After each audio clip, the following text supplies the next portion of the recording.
Open your mind. Your mind. Your mind. Your mind. Let me see the fucking. Where's he at? Hours of power. Hours of power. Hours of power. Hours of power. And so a community is where you control your police, you control your commerce, you control your education, you control your house. We don't control none of that. We live in a hood. Huh? Well, what about the Negroes that get out? Oh, well, see, my cousin, they say he's a multi-millionaire, almost at $1 billion. Three PhDs, working on 2 more. Driving down the street in Chicago in his Rolls Royce, enjoying himself, and he hears these sirens and looks through the mirror and sees this cop car flashing lights. He squeezed the steering wheel, man. Heart beats fast. Because he knows the price of a Negro, what it could be. And then when that cop car passed him by, he said, thank God he wasn't after you in the first place, Paul. That Negro thing you can't get away from. It's universal. They wasn't coming after you with all your millions, with your Rolls Royce, with your PhD, didn't help. That's the hood. Huh? Why do you think you never pick up a paper till you read over and over and see white families travel? You think it's thousands of black cops in America. Why don't you see white families crying as black cops shot my loved one 40 times in the back of the head? Why do you think black cops are that? You think they're more spiritual? Think they're better? No! They got enough sense to know that white folks ain't gonna tolerate it. And I will stop in our neighborhood when we decide we will not tolerate it. Now, if we was organized, which is hard to organize people who are just gonna run crazy and you don't know you're crazy. But if we were, with the money we have, and the many people who would come to our aid that don't know what it's like to be a Negro, and we said, if we said, look, we saying, if we don't get a federal law to deal with police brutality, that anytime a cop or anybody carry a gun, have to have a license just like you used to drive a car. And if you use it wrong, then you lose your license. And if it's upheld, you can never work again as a cop or a store guard or a private detective. How do you get Congress to push that through? Well, you take your economic power and you call on your friends, black, white, young and old, and say, this coming Christmas, if we don't have a federal law to outlaw police brutality by law, if we call them for a nationwide boycott of Christmas and it'll start on Thanksgiving. Well, let me tell you what that means. 79% of all retail in America happens between Thanksgiving and Christmas. People stay in business all year, lose money just for Christmas, huh? Well, what happens now? Black Fifth Avenue, Toys R Us, Sears and Roebuck, Westinghouse. They will get the bill, and all they got to do is make one phone call and say, Harry, that's the senator, I want that bill pushed through in 3 days. Okay, it's an economic thing. It's that simple. But we have the power, but the system has wiped us out so bad. Hours of power. Hours of power. Hours of power. Happy. San Antonio, Lincoln 6. Go ahead. Clear suspect down, 10-4. 10-4. The officer's code 4. We have one suspect that's been shot. Open your mind. Your mind. Your mind.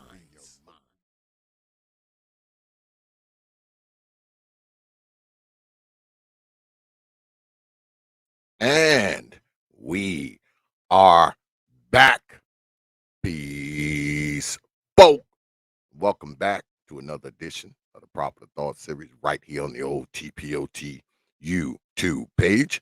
I'm your host, X, of course, but you knew that already. That's why y'all black asses are here. Tonight, we're going to have to shift up a little bit because we were supposed to have Brother Gabe on here, but Gabe just hit me with an email and he got confused between Central and Eastern time. So I'm not even sure if Brother Gabe is going to come or not. He's in the midst of traveling, and I think he got a little crossed up with the time zone. So I'm not even sure if Brother Gabe is going to come through. So those of you who came here to see Gabe, you may or may not see him. But we're gonna play it by ear because once I done got up here, I'm gonna go ahead and do something. So, but before we get started, like always, man, before I start the stream, man, I always thank you, man, for your likes, your shares, your views, your subs, and of course, your hard earned pennies, nickels, dimes, quarters, and 50-cent pieces. Because I realize you don't have to do it, man. You don't have to watch these damn streams. You don't have to share these videos. You don't have to subscribe to this channel. And you definitely don't have to drop your hard earned coins on this platform. But you good folk, you choose to do so, man. Night after night, week after week, you are here. When you can be anywhere, you are here. And I want you to know, man, that I'm humbled, I'm honored, I'm appreciative, and most importantly, I'm thankful for all you good folks, man. You know, I appreciate y'all hanging out with us. I appreciate y'all coming through. I appreciate y'all going through the trenches with a brother. All right. All right. Like I said, I'm not sure what the deal is with brother Gabe A. Um, like I said, he did just shoot me an email like right before I hit the broadcast button. And he said that, he got the Central and Eastern time crossed up because he's traveling. So he may not even show up, y'all. I'm going to lean towards him not showing up. We'll have to get Gabe up here some other time, I believe. But I guess it's par for the course, right? Because the last time we were supposed to get up, I didn't show up. So I guess we even now. Yeah, I guess we're even. Me and old Gabe A are even. But being that I got you good folk here, I might as well go ahead and hit you in the head with some of T.P.O.T's programming notes, Negroes. Yeah, might as well hit you in the head with some programming notes because y'all know we always got some shows on deck. And tomorrow, the good mother will be here. Yeah, she'll be here, y'all. 9 p.m. Eastern time. And boy, it's going to be a hoot. Because I keep saying this. I'm going to be asking her questions that y'all don't want her to answer. Think of all the questions that you don't want her to answer. Those will be the ones I'll be asking. Tomorrow is going to be good, y'all. Make sure you are here. I'm looking forward to it. Those of you who are familiar with the good mother, y'all know she has some very interesting takes on things, on race, on politics, on feminism, all of that. So we going into the weeds tomorrow. Yeah, we going down the rabbit hole and we going into the weeds. That's right. So make sure you're here, all right? Or you're going to miss a barn burner. I'm just saying. Then Saturday, we end the week up. My man Supreme will be here and he'll be squaring off with Enemy Nation. That debate so far. What's good, brother KIT? I see you up there, brother. That debate so far is still on as far as I know. I've been telling y'all for like the past 2 weeks. They still haven't told me a topic. So I'm still waiting on a topic. I'm still waiting on a topic, y'all. All I know is it's going to be something to do with Thomas Sowell. So we'll see. But that's going down Saturday. Y'all know when we do the debates on Saturday, we do them a little early. So it's going to be 8 o'clock instead of 9 or 9:30 like we normally do them. So yeah. All right. So make sure you hear that one's going to be good too. Saturday night, We're gonna have a little fun with some things just like tomorrow. Like I said, tomorrow the good mother will be here.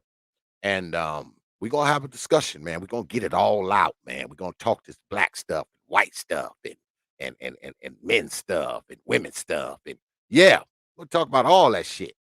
And I'm going to see what I'm going to try to do, y'all. I'm going to try to see if I can get her to stay for some Q&A where y'all can actually ask her questions and all that kind of stuff. All right. So look forward to that. Tomorrow's gonna be fun, y'all. Yeah, tomorrow's gonna be fun. Because it's going to be done in classic X way. So y'all already know what it is. Y'all already know what's coming, right? Yeah. Um, because what I'm trying to do, man, this year, being that it's 2022, what I'm trying to do this year, man, is bring y'all some different stuff, man. Bring y'all some different looks. Because I know y'all gotta be tired of seeing the same old faces and listening to the same old shit because I'm tired of it. So I know y'all are tired of it. I know y'all want to see some new stuff. Here's some new perspectives, man. Some new points of view. You know, here's some shit that you don't necessarily agree with, you know? So we're going to get away from the shit that you've seen. Of course, we still going to be doing debates and shit, but we're going to be doing debates. We're going to have people here that you haven't seen debate here before, or you haven't seen debate here as much. All right. We're getting away from the old shit. We're getting away from the old talking points. We're gonna be doing some new shit, of course. We're gonna be talking about these old mamas and shit like that from time to time. And of course, we're gonna be talking about, the kids, their safety. But the other shit, man, we're gonna try to kind of get away from it, man. I'm gonna be bringing y'all some new looks, man. Y'all gonna see some people up here that you have not seen up here before. We're going to be talking about some stuff that that's not normally spoken about here. And hopefully, man, y'all hang in there with me, man. What's good, brother Paul Game? I see you up there, brother. Yeah, I mean, we're gonna start doing some different stuff, man. Give y'all some different looks. We're gonna we changing the look of things. We're gonna change the look of the channel and everything. We moving some furniture around. We're gonna do things a little bit different. We're going to stay consistent. Yes, we're going to stay consistent, but we're gonna move some furniture around, man. We're gonna do some things differently. You're gonna see some people up here that you didn't see up here before. You're gonna hear some point of views, man, that are new and maybe some unconventional stuff. So, just be on the lookout for that, man. All right. Especially over the next, month and a half, because my season is really, really slow. We're not doing a whole hell of a lot far as working. So, we only working a few days a week. So I got time to kind of invest and make phone calls and call people and email people and all this kind of crap. So I'm going to be bringing y'all some new things, man, because I'm reaching out to different kinds of people, talking to different kinds of people. I want to bring y'all some different type of topics. And, we're going to shake it up a little bit, man. Yeah, we're going to shake it up a little bit. And I know that a lot of the stuff I bring to y'all are gonna hate. All right. Y'all gonna hate. Y'all gonna hate. But I'm going to do it anyway. Because I want to see some new stuff on my page.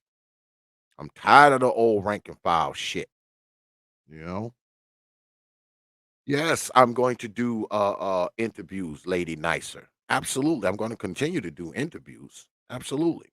Just did one this week. Um, just did one this week with Dr. Rick Wallace, a psychologist that has not been here before, because the series are going to stand. All right. We're going to continue to do the series, folks, but it's just that you're going to see some new faces. I did a Ask the Doc on Tuesday because I knew I wasn't going to do anything yesterday. So yeah, Dr. Rick Wallace was here. Y'all look him up. He's the real deal, and he's written like, I don't know, 30, 40 books. So yeah, I'm still going to be doing interviews, folks. Absolutely. It's just that it's going to be people that y'all may not be too familiar with. Some really, really big names, some names that maybe aren't so big. Yeah, that's what I'm going to be bringing through, man. Because I want to show y'all some new stuff, man. Some new looks, some new shit. You know, because ain't y'all tired of seeing the same old shit? Y'all got to be tired of it, right? I know I am. I know y'all are too. I know y'all are too. So I'll be bringing y'all some new stuff, man. You know, some shit that you be like, damn, I didn't know X could get that person on his show. Damn, that person knows X. Yeah, y'all gonna be saying a lot of that shit, man. And special treat for some of you thirsty Negroes. Next week, um, the one and only teacher Tanisha may be here next week, Negroes.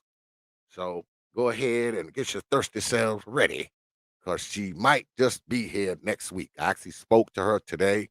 And because those of you who've been following the Proper Thought series, y'all know Teacher Tanisha has been a part of this thing for a long time. Um, yeah, and y'all haven't seen her in a while, but I might do something with her next week, depending on what's going on, what her timeline looks like, and what I get coming across the old ticker throughout the weekend. So yeah. So look forward to that as well. Yeah. So there you have it. Brother J.I., what's good with it, man? I see you up there, brother.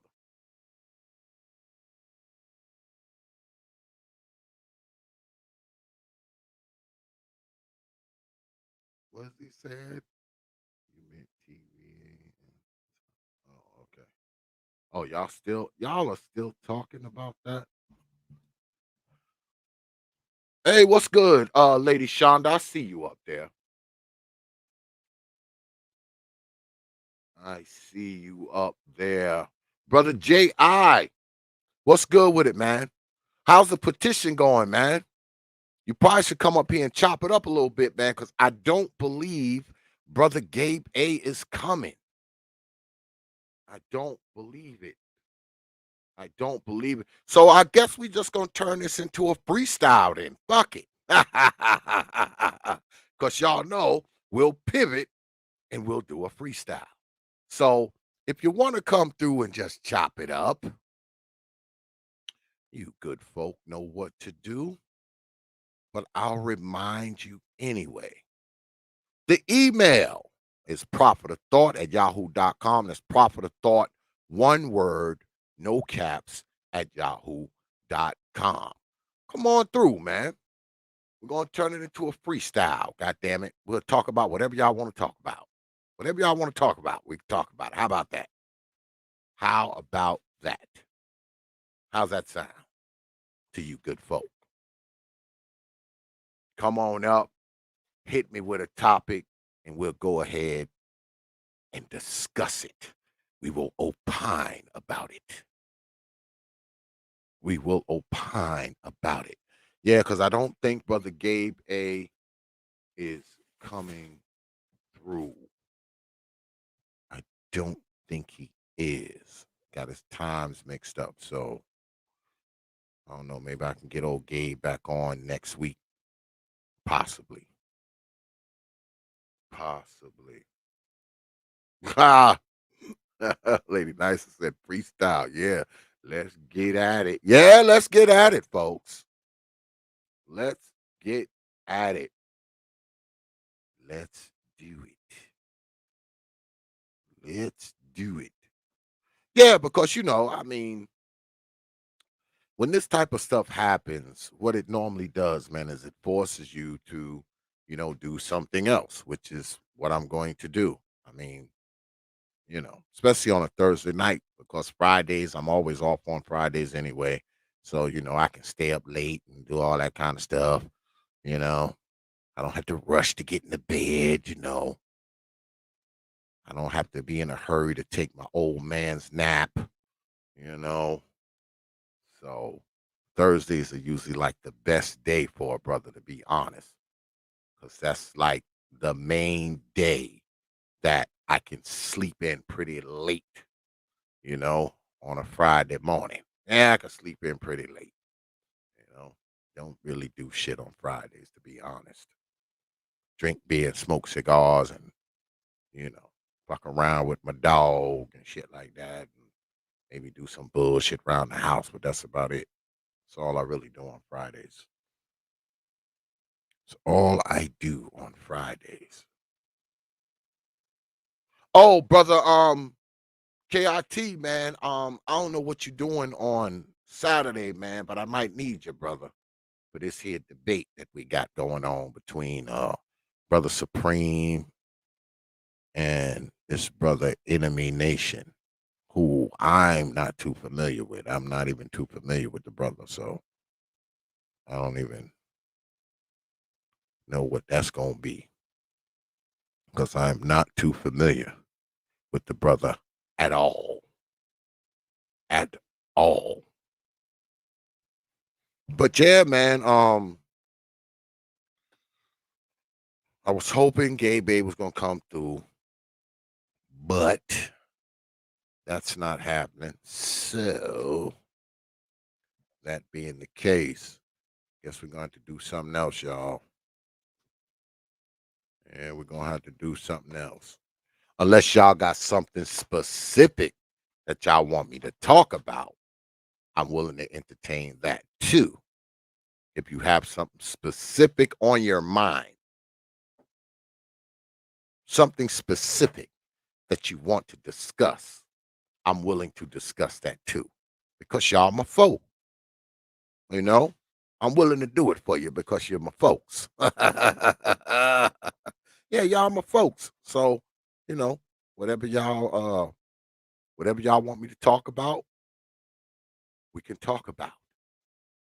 What's that? What's some of your favorite moments that happened on your channel the past year? Hmm, that's a good one. That's a good one. My favorite moment. Hmm, I gotta think on that one. I mean, because when you say favorite moment, you mean what? My favorite guest or some bullshit that happened? Like, what do you mean by my favorite moment? I have a lot of good moments that happen on here. You might have to be a little more specific. Just a little. Just a little more specific. Unless you just want to hear a whole plethora of shit. I know one of my favorite moments on here was when I was chopping up with my little bro Black Ram. I mean, it's always it's always a treat when brother Black Ram comes through, man. Because I mean, when you think about people like Black Ram, I mean, people like him, they're the people who like built my channel. I mean, I'm always thrilled when brother Ram comes through.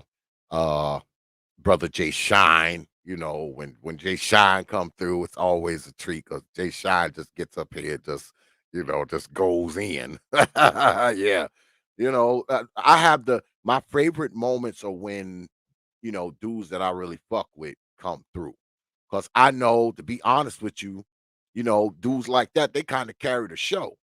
I mean, you don't have to say all that much. Yeah, man, brother LAR. You don't really have to say that much, when those brothers come through. What's good with it, brother E. Taylor? I see you up there, brother. Yeah, when brothers like that come through, the LARs, um, Black Ram, Jay Shine, when people like that come through, those are some of my greatest moments. Because even when I'm talking to them, it doesn't have the air of an interview. It's just two brothers up there talking shit for the most part. And when brother Jay Shine come through, I don't have to pretty much say shit. Jay Shine will carry the whole 2.5 hours by himself. you don't have to say, you don't have to say too much when brother Shine is around. You just kind of Bring him on and just let him go. You know. Oh, good look, brother KIT. Good look. Good look. Good look. Yeah, because old brother Supreme squaring off, in the digital squared circle. And it's going to be a debate. All right. It's going to be a debate, y'all. All right. So y'all already know brother KIT going to be there with the clock and all the rules going to be in place. So it ain't going to get, it ain't going to get out of control or out of hand or none of that kind of shit. You know, we don't usually let the debates run off the rails and shit. We don't. At least we try not to let it run off the rails and shit. We try, folk. We do. We try. But yeah, those are some of my favorite moments, to be honest. Lady Nicer when the brothers come through. People like when people like brother Keep It Techie come through, those are some of our best moments too, because he comes and he talks about shit that a lot of us don't know any damn thing about, and we actually learn something. I like when the doctors come through, the PhDs, people like Dr. Anwar Dunbar and Doc Phoenix, and when people like that come through, and give us some medical knowledge. I see Lady Shonda's there. She's been on here, coming with some medical knowledge. I like that kind of stuff, man. I like that kind of stuff. Um, because it's all right to get up here, right, and act a damn fool and do all kinds of crazy stuff, right? But every now and then, it's good to have, it's good to have some scholarly, schooled, technical people come through, because I want to hear everybody's voice, man. Those of you who've been following the Proper Thought Series for a while, this ain't a fucking echo chamber. All right. We have people of all stripes come up here, people of all political ideologies come up here, people of all social economic ideologies come up here. I mean, I want to hear everybody's voice. Everybody's welcome up here, except for, a few Negroes that I think are absurd and disrespectful. But I mean, some of everybody, it's hard to think. It's hard to think of anybody of note that hasn't been here. All right. It's hard to think of anybody of note that has not been here. Some of everybody has been on T.P.O.T. And I pride myself on that. I'm proud of it. I'm proud of it. I'm proud of the many, many names that have come through the doors of T.P.O.T. Even the ones that haven't been through here in a while. Because guess what? All the big names that man, on YouTube and in this particular circle of influence, they've all been on here, man. Every single one of them. Every single one of them. Every single one of them. So, it is what it is. And I'm very proud of that. I'm uh I'm proud of the fact that brothers think, that this is a place for them to come and speak and talk. Ladies too. I mean, I've never shunned females off of my channel, even though they only, I think, 7% of my audience. I used to be 85 and 15, but over the years it done dwindled down to 7, y'all. So, 93% of my people who listen to me, guess what? They're brothers. I only got 6% of people that listen to me that are women. I mean, it is what it is. I don't have a problem with that. Um, but I do have some ladies. Ladies have come on this channel and debated. I've had female debates on here, more than one. I think I've had altogether, because I've done like 100 and I don't know 75 goddamn debates, man, since 2019, and I think 5 or 6 of them were female debates, I believe. Yeah, female debates. Like girl on girl. I've had a couple debates where females have debated brothers. I've had that. So I mean, I don't have a problem with people having their voice on here, man. I really don't. I've never done it. I've never done it. I'm not going to keep you up off of here because you are a particular political party that you belong to, or whatever social beliefs you have, or I don't. It's kind of not my thing, man. I mean, certain shit, yeah, certain shit I'm probably not gonna have up here, but I'm definitely not gonna shun people who come up here simply because we may disagree on some points. I mean, to me, that's just stupid. All right, because that's not how I live my life in real life. You know, I don't I don't make it my business to dislike you just because you happen to be from a particular political party or you think a certain way or your skin color or all that kind of shit. Man, number one, I'm too old for that shit. All right. I'm too old for that. Number two, that's not how I live my life, man. That's not how I live my life. It's not. So, I mean, I don't, I don't bring that shit up here, man. You know, I don't bring it up here because I don't think it's necessary. I don't think that kind of crap is necessary. I don't. Now, other people may think it is, and that's on them. But I'm not going to do that, man, and I'm not going to just for the simple fact that you and I may disagree. Have this vendetta against you or have this problem with you because you and I may necessarily disagree. Because guess what? If I got a problem with you, if I got a certain problem with you, what I'm going to do is I'm just going to stay the fuck away from you. That's what I'm going to do. I'm going to avoid you. Stay the fuck away from you. I'm not going to come to your channel and antagonize you. I'm not going to see you somewhere else and try to antagonize and disparage you because I got a problem with you. No, man, I'm just going to stay the fuck away from you. That's what I'm going to do because that's what I do in real life. All right. Whether it be in my personal dealings or my business dealings. Because guess what? I've done business with people, man, and the business was bad. So guess what? I just don't deal with them anymore. I don't write Yelp or no shit like that. No, I just stop dealing with them. That's it. I stop dealing with them because see, that's how I do shit in real time, in real life. I got a problem with you most of the time, you won't even know it. You won't even know it. You won't even know it because I won't mention it. It's not worth mentioning. It's fucking the internet, man. It's YouTube.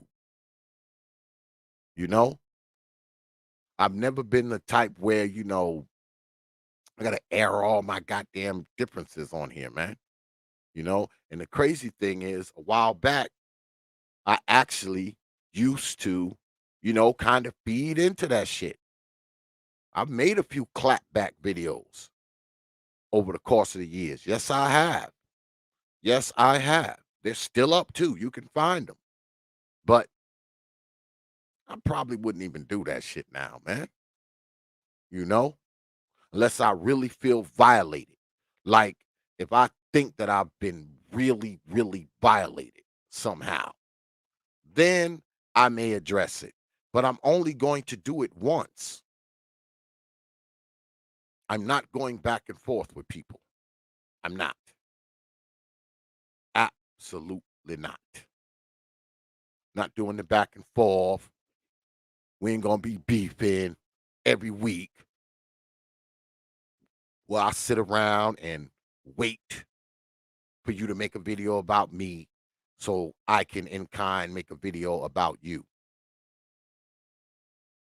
Like I said, I'm too old for that shit, man. I'm too old for that shit. And a lot of other motherfuckers out there are too. They just don't know it. Yeah, they too old for that shit too. So, like I said, man, we're going in a new direction, man. Like I said, we're gonna be doing some different things. And then that BS definitely ain't gonna be up in here. Definitely not. Definitely not. Not trying to deal with none of that the foolishness, man, and debauchery, and no, no, no. But we're gonna continue to, you know, we're gonna continue to bring you the things to open your black minds. That's going to continue. Um, it's crazy, man, because to be honest, I wanted to swing this channel into a different direction last year. Um, should have done it, but that's playing the shoulda, woulda, coulda game. But I decided this year to go ahead and just get some different looks, man. And like I said, you're gonna see some different faces up here. You're gonna see some different faces up here. Yeah, yeah. You're gonna hear some different shit up here too. You're gonna hear some shit that's gonna piss your ass off too. But guess what? I don't even care. I don't even care. I don't care if I lose subs. I don't care about my numbers. I said this before a while back, man, when I started the debates. I said, man, I'm willing to lose numbers and lose subs and the whole nine just to have order in my court.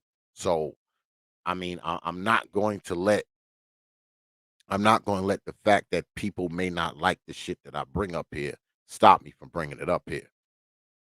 All right. Because guess what? Negroes can just stop watching. All right. Negroes can just stop watching. Yeah. They can just stop watching my stuff, and that'll be the end of it. I don't have to worry about anything. I mean, it is what it is. But see, that's just it. I think that a lot of the shit that people claim to not like, claim to be against, it's easy to say that when it's not in front of you. It's easy to say that when you haven't been exposed to it before. Yeah, it's easy to say that. But I think some of the stuff that we'll be bringing up here will interest you. But some of the stuff up here is going to make you uncomfortable. And guess what? If you're uncomfortable, you're probably in the right place.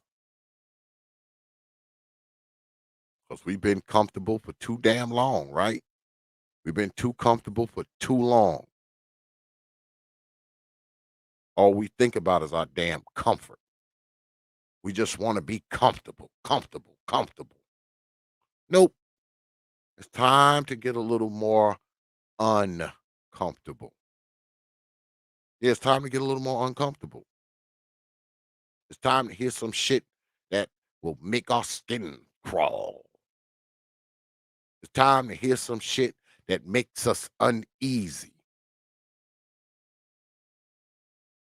It's time to hear some shit that make you want to throw a pillow at the damn computer screen. Yeah, it's time for that. The coddling stages are done. And you're never going to get coddled here or pandered to or get your butt kissed. Never. Never. So I say again, man, it's time to be a little uncomfortable, man. Don't y'all think we've been comfortable long enough? Aren't y'all tired of comfort? Don't you want to hear some shit that's going to make your ass mad? If it makes you mad and uncomfortable, it's probably a whole hell of a lot of truth to it.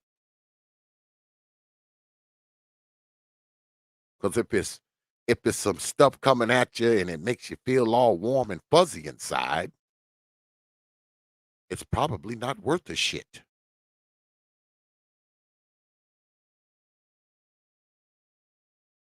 it makes you angry and make you seethe, boy, it's probably pretty good stuff you hearing, right? Now, of course, there's some shit out there, that you hear just straight the BS, of course. Of course, straight BS. But that stuff that really gets under your fucking skin, that shit that really bothers you,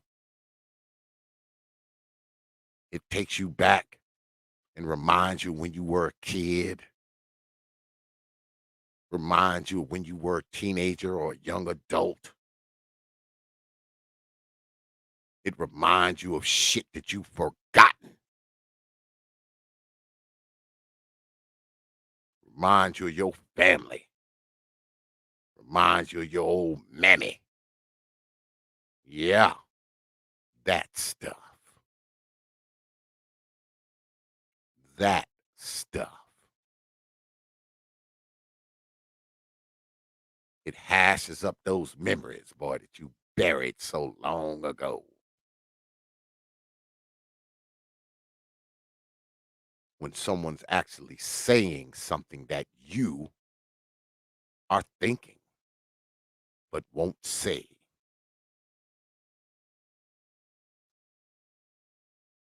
Forget the comfort zone.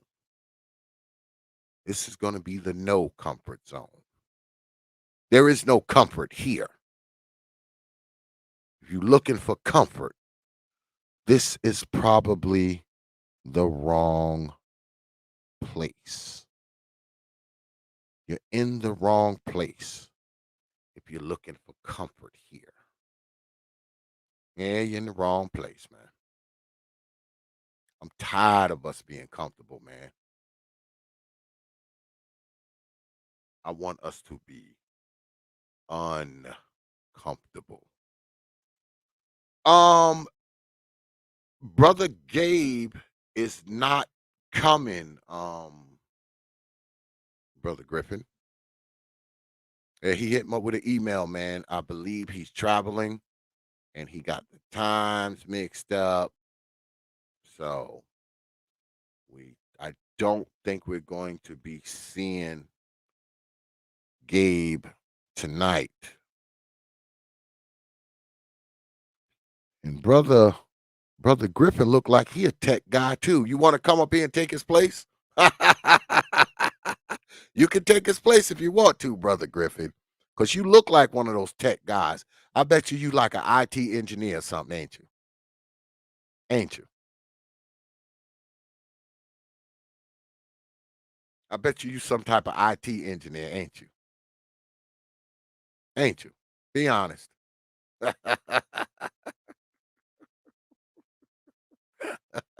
You come up here and take his place, though. You come up here and talk about you come up here and talk about IT stuff if you want to.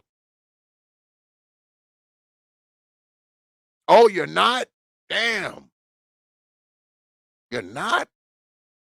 What you do? I know it's some IT shit. You look like an IT somebody. You look like a computer guy. What you do?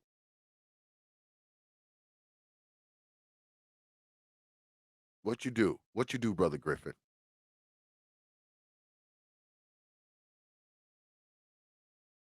Oh, you're a financier. Okay. Okay. Okay. My bad. I was off. My bad. But you can come up here and talk about that too. We all need some financial advice, man. You come up here and talk about that too if you want to. I don't mind.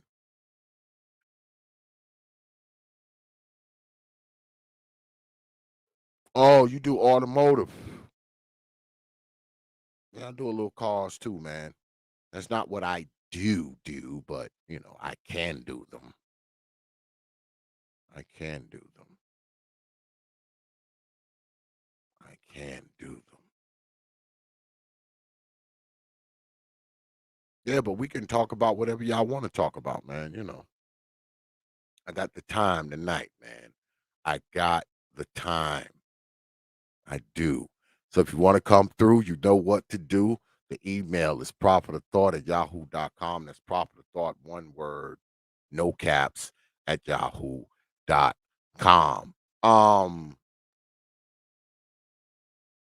What I was thinking about doing, um, every now and then, maybe have a call in show, possibly. Uh, I don't know. I don't know because I have phone lines. I just never use them. If somebody like Sister Ali gonna call in, or like the Dr. Umar types, I pull them. I bring them up then. But I mean, I don't. Yeah, because somebody told me, oh man, you should do a call in show, all that kind of stuff. But I mean, you know, that's not really my thing. Like you can just jump your ass up on here. You know, I don't want to be answering phone lines all goddamn night because for some reason, you open up a phone line, boy, you get just as many weirdos, if not more, on the phone line. They get on the phone and be like,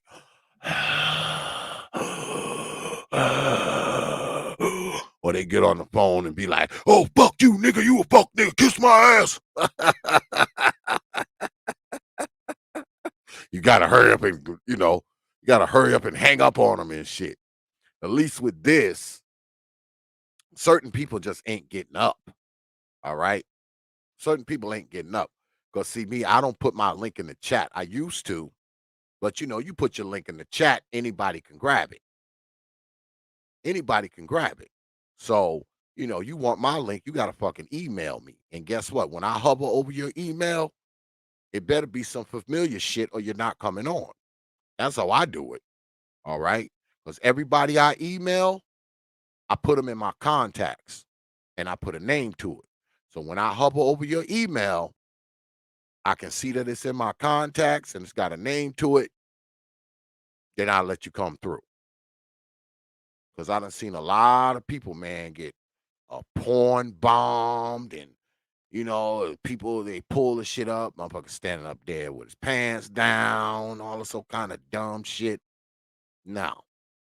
Uh-uh.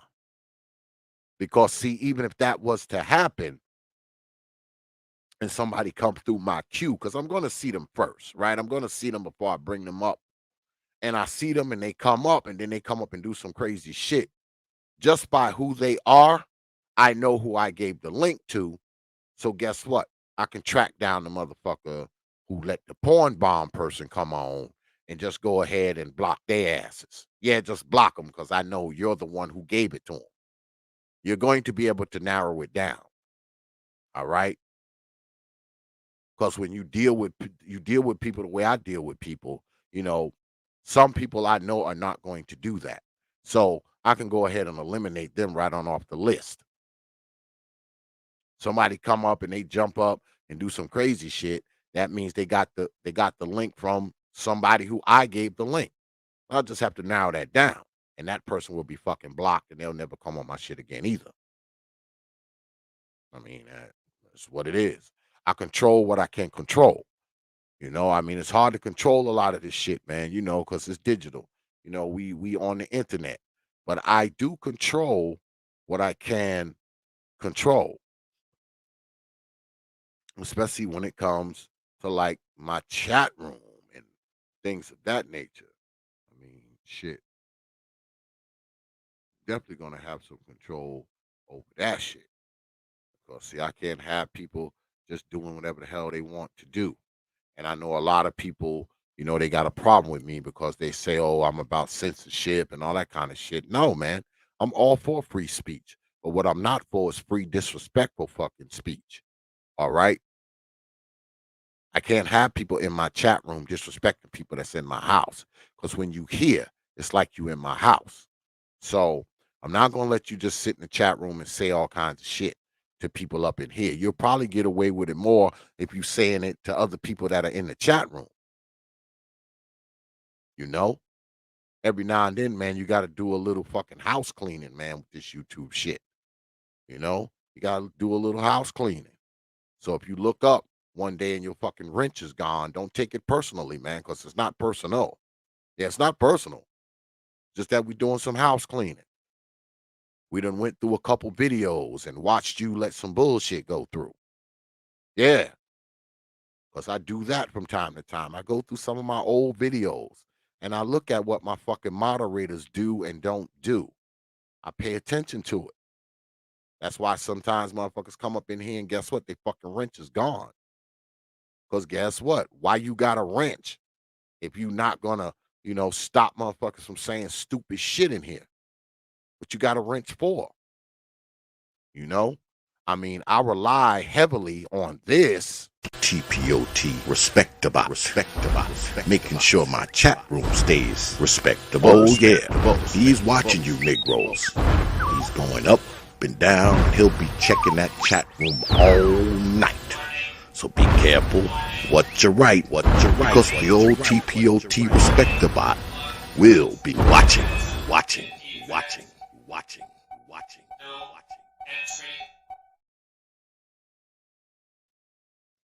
I do have him that I rely on heavily, but I also expect my moderators to kind of, shadow, what he's doing, kind of shadow what the move that the bot is making, so you can kind of know what kind of shit to let through. Because sometimes motherfuckers will get through, they'll skirt past the bot.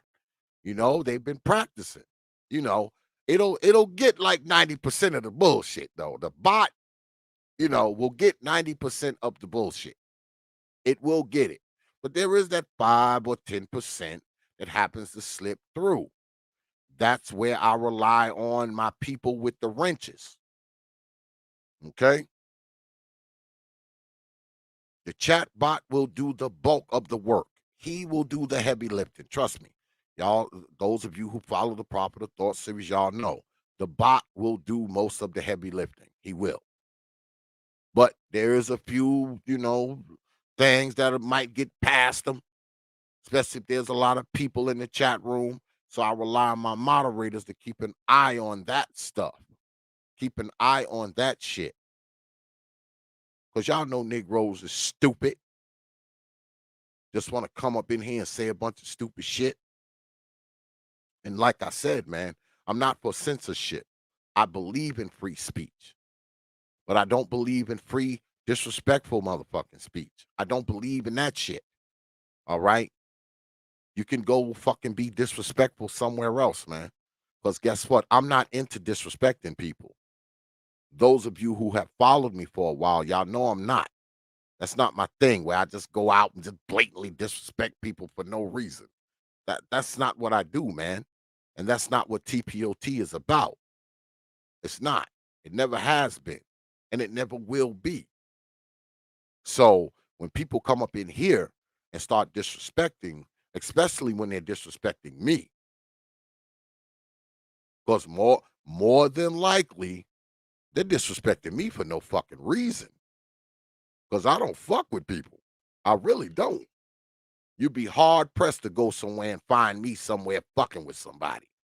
Fucking with them in a chat room and writing bullshit comments in a comment section and all this kind of shit.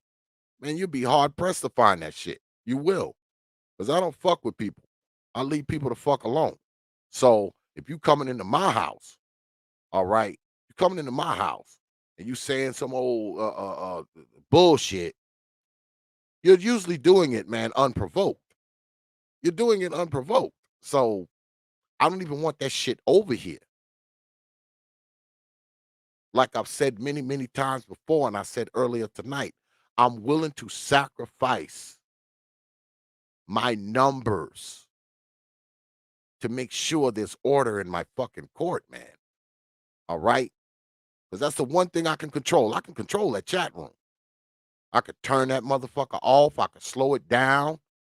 I can tighten that fucking bot up. I can take all y'all fucking wrenches, block all you Negroes if I want to. Total control over that shit. And I'll say again, it's not to stifle your free speech, man.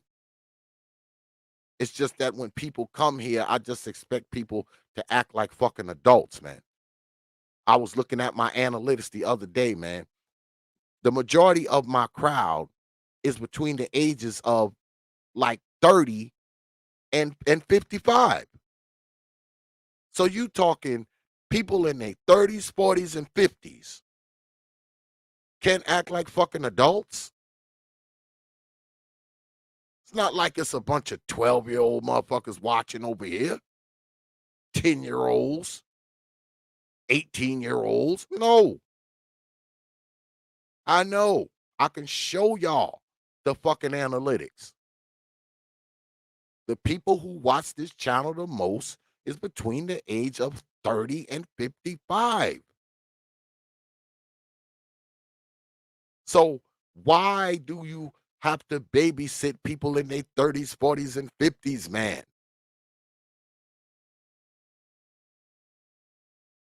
It's adults over here, not children. And it would be nice to see people act like adults, man. It would be nice.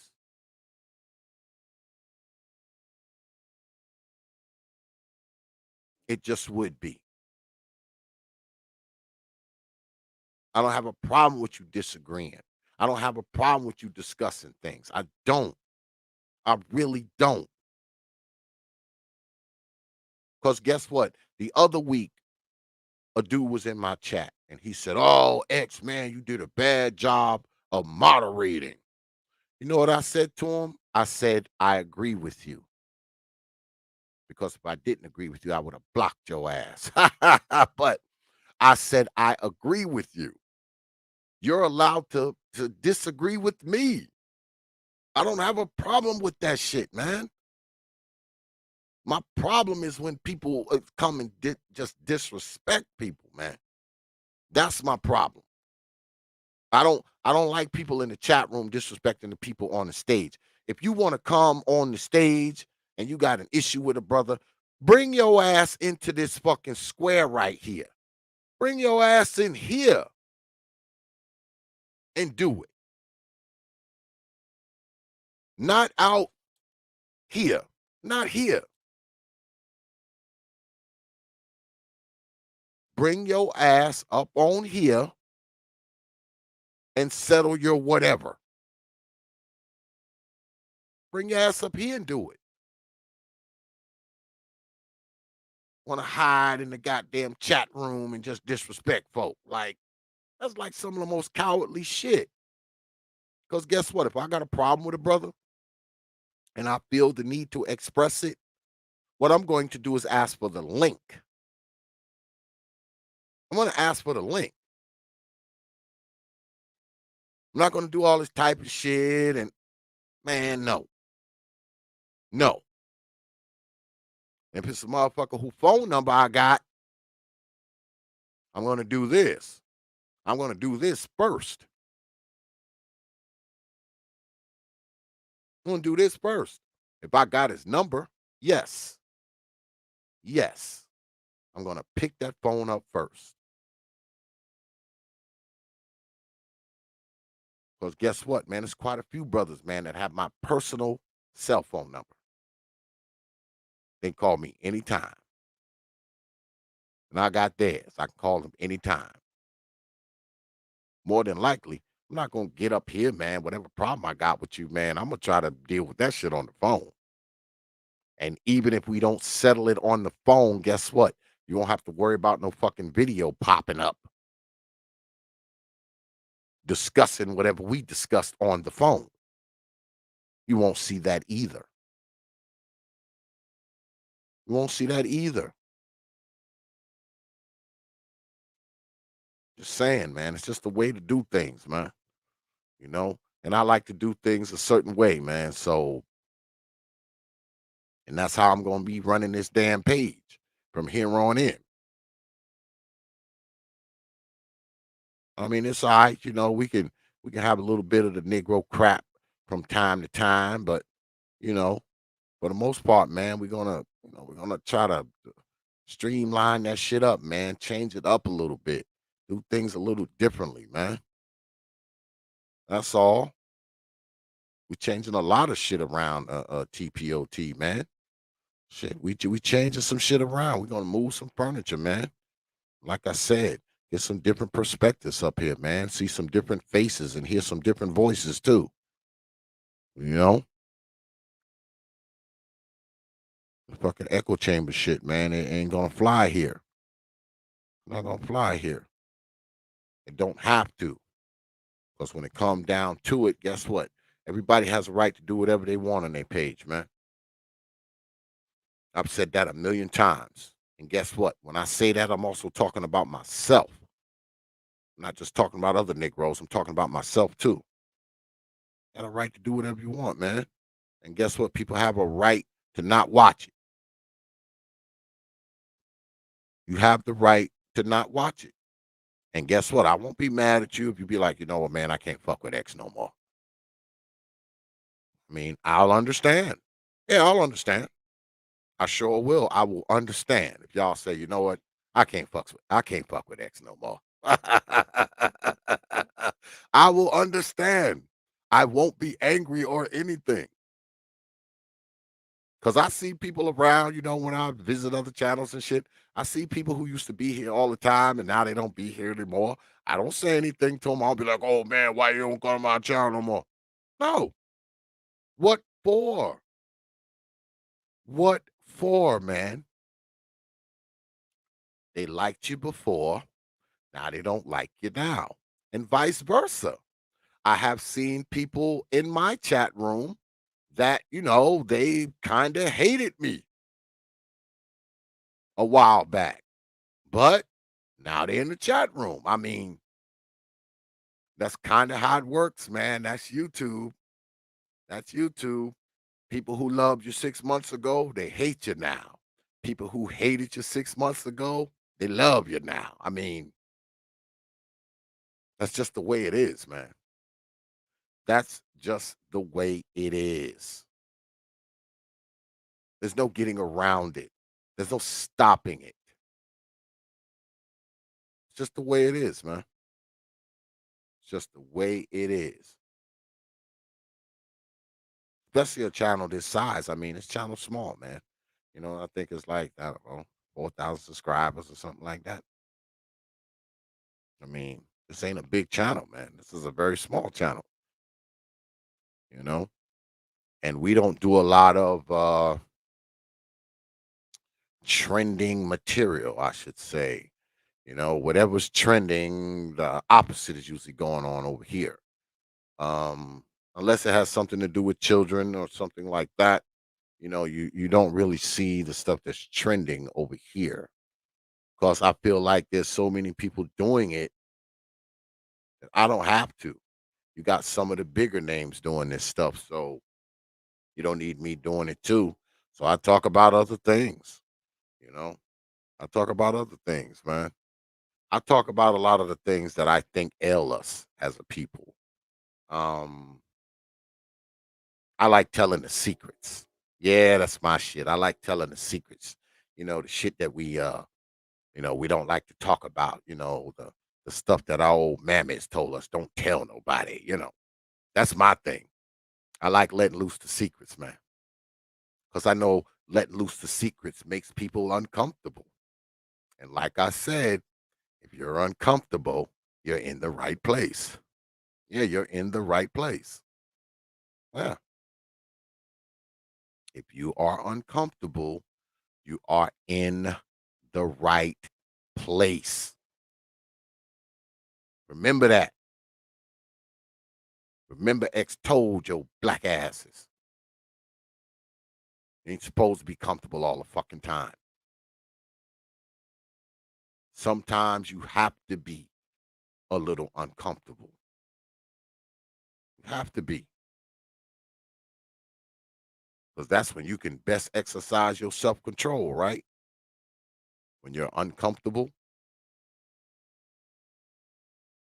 that's when self-control really comes into play, right? When you're uncomfortable,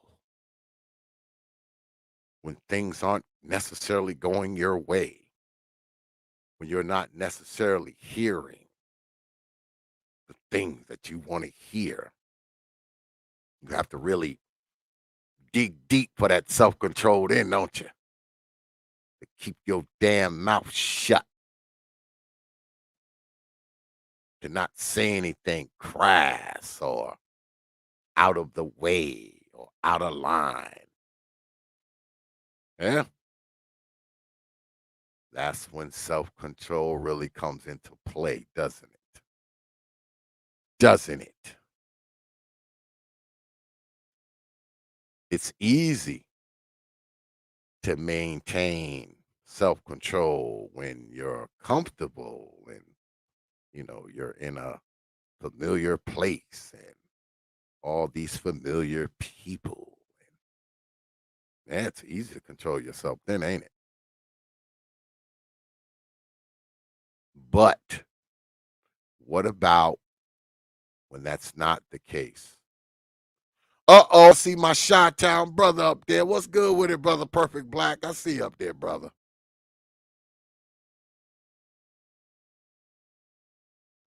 Yeah, I agree with you, brother Cyber. I do. I actually agree with that because I don't know. The trending stuff is it does what, right? It gets everybody talking. It gets everybody's attention. Everybody knows about it. So I mean, it is somewhat of a distraction from what's really going on, right? And it's easy to talk about what's trending, right?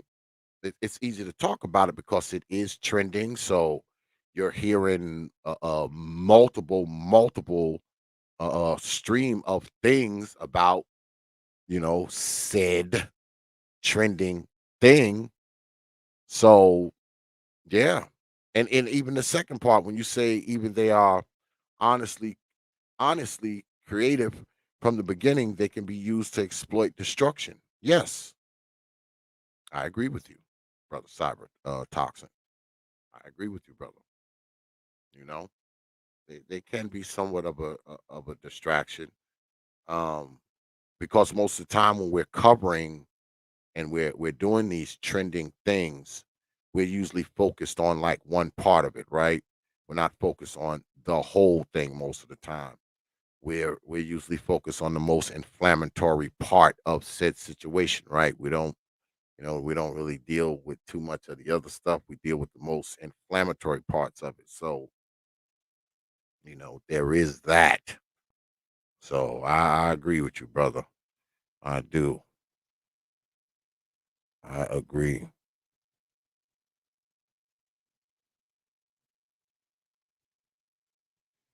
Brother L.A. Thorne said, well, if black people are uncomfortable in poverty, why do they put forth so much effort to keep everyone around themselves in it as well as themselves? Because they're probably not uncomfortable in it, brother LA. They're probably not as uncomfortable as you would imagine they would be, right? Because the people who are comfortable with it are going to remain there, right? The people who are uncomfortable do bounce out of there. They bounce out of there because they're uncomfortable with it. But I think, unfortunately, man, and I know people don't ain't gonna like this. I think a lot of people who live in those conditions actually like it. They've gotten used to it. They've gotten used to it, man. They've gotten used to it. They're absolutely comfortable, man, in it. They are complacent, complicit, all of that. Because the ones that aren't get themselves up out of there. Yeah. I don't believe they're uncomfortable with the poverty at all. No. I don't think they are. I don't think they're uncomfortable. Hell no. Some people are happy at the bottom.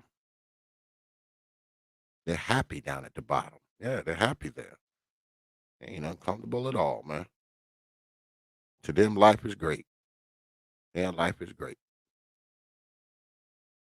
life is just grandiose to these people, to some of these people, man. Now, people like you and I, brother LA, of course, we say to ourselves, man, if we was in that predicament, we would do X, Y, and Z. But see, we're not in that predicament, so we don't know, you know? I mean, one thing I've stopped doing is saying what I would have done. Um, I'm more interested in what I will do. It's easy to armchair quarterback, right? Even when it comes to life things, right? Not just the football game, you know? I mean, once a deed is done and people have, you know, kind of crossed that threshold and now this thing is behind them, it's easy to come along and say, well, if I was in that predicament, I would have done A, B, and C. I mean, you don't know what.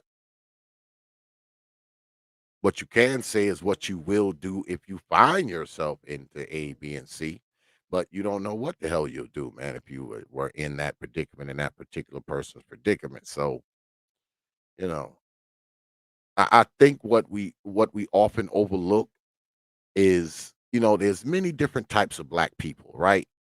I know all of us, we like to jump up and say, oh, we all black, and the world treats us all like niggas and all this kind of stuff. But man, that shit ain't true, man. Not all of us are the same kind of black people. We're raised different. We grow up in different areas. We have different backgrounds. We have different family makeups, different types of parents, different types of cultures within black culture, black subcultures. I mean, we're not all the same. So we're not going to do all the same shit. And you hear the talks of this unity and building and all that kind of shit. But guess what, man? That's only going to happen amongst people who are kind of, on the same page. And it's never going to be all 40 something million of us, man. It's never going to happen. It's never going to happen. Now, people will say, oh, man, you saying that, X, that's a defeatist mind state. No, the hell it's not. It's a realistic mind state. You ain't going to get 40 some odd million people on the same page, man. Shit. We just as diverse as the rest of the world. When you talk about black people as a collective, we are just as diverse as the rest of the world. It's not like we all walking around here carbon copies of each other.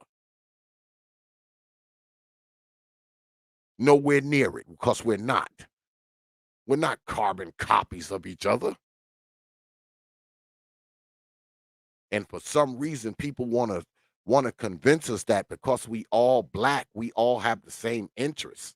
No, man. I'll tell y'all right now, some of the shit I'm interested in, y'all wouldn't want to have shit to do with it. Some of the shit that I really, really, I'm really interested in and spend a lot of time doing, y'all be like, damn, X, you do that? Yeah. Yes. So, I mean, we're not all the same. I know people out there probably got habits that I just think are ridiculous. Shit.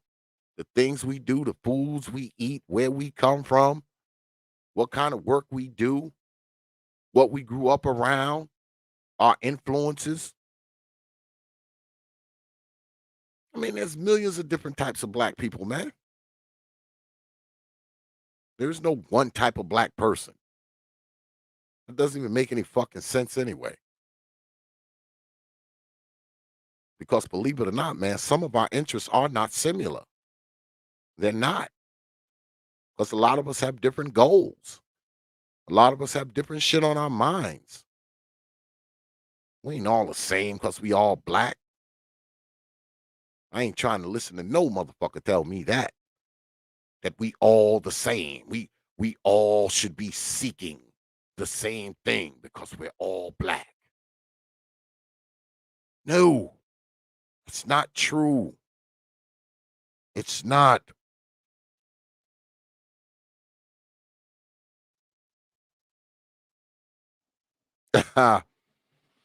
He said, well, based upon your previous statements, it would be suggested that if they were uncomfortable around people who are getting legit money and improving their stock, shouldn't they belong there? What well, if you're uncomfortable about progress, you're uncomfortable about progress, maybe you do belong at the bottom. Maybe you do belong where the fuck you are. If you have problems with progress, you know what I'm saying, brother LA? I mean, if you got a problem, with people who are actually doing something with themselves and you see something wrong with those people because we have that up here, right? Oh, what's good, brother Terrence? I see you up there, brother. Brother Terrence, you supposed to come on, man, and tell me some shit, man. You just disappeared on me, brother. What happened? What happened to you, man? But yeah, brother LA, if they're uncomfortable with progress, they're uncomfortable with people who are actually doing something with themselves. Yes, they do belong right where the fuck they are. Yes, yes, they belong there. They have no interest in moving forward. They have no interest in progress. They have no interest in doing better with their lives. You goddamn right. They belong right where they at. Yeah, yeah. Because guess what? If someone's on the side of a cliff, right? And you reach your hand down to pull them up. Now, if you're a decent sized man, you probably have the strength to, yank them right up. But wouldn't it be easier to pull them up if they were to put their feet on the side of the cliff and, kind of sort of walk the wall? You know what I mean? Wouldn't it be easier? Wouldn't it?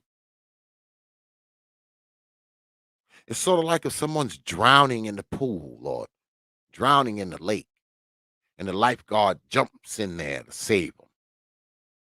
It's probably a lot easier to save them if the person isn't. "Ah, ah, ah." It's probably a lot easier to save them if they're just calm and relaxed, right? Right? Now, of course, most people won't be. They'll be panicking and whatnot. But it would be a lot easier to save them if they're more relaxed, right? As opposed to kicking and screaming and reaching at you and grabbing at your eyes and pulling on your face and unfortunately, man, some people cannot be helped. They don't want any help. They're fine where they are. And sometimes we just have to be fine with it too.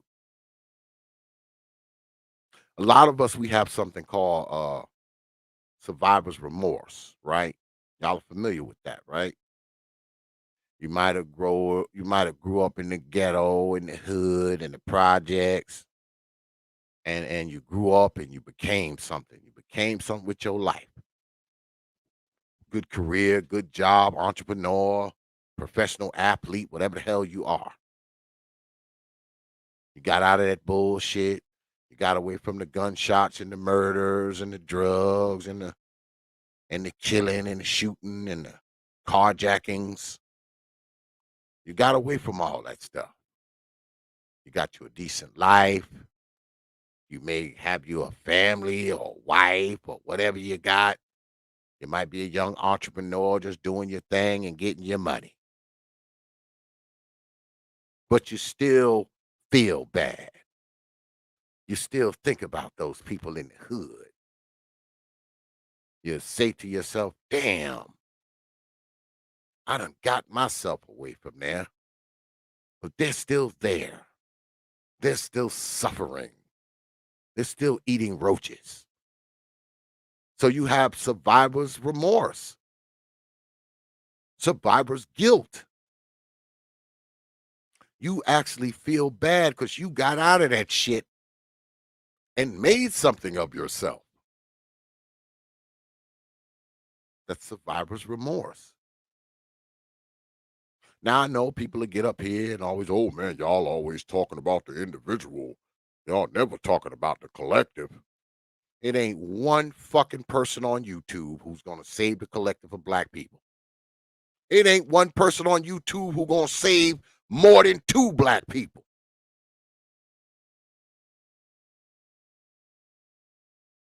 All that shit sound good.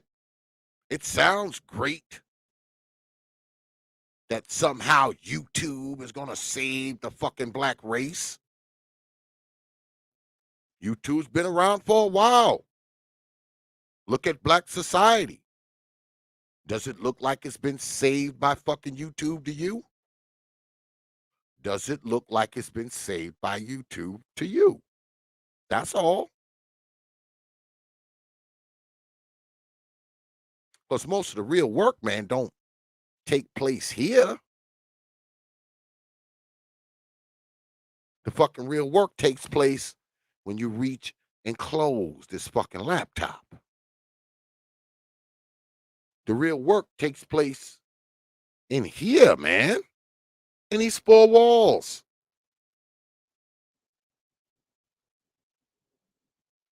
Any fucking body can get up here and talk about what the fuck they gonna do. And make it sound really, really convincing too. Like I always say, man, you got people up here who think their fucking YouTube channel is the fucking YMCA or the NAACP. Let them tell it. Let them tell it. Do some people listen to this shit, man, and benefit? Of course they do. Of course some people do, man. Of course some people come up here, man, and benefit. But this fucking YouTube shit, man, ain't no fucking community outreach. It's not. Not as far as I'm concerned, it's not. And I don't build my fucking page as some community fucking outreach. Because it's not. Trust me. I can do more for you if I'm standing in front of you than I can from my fucking YouTube page.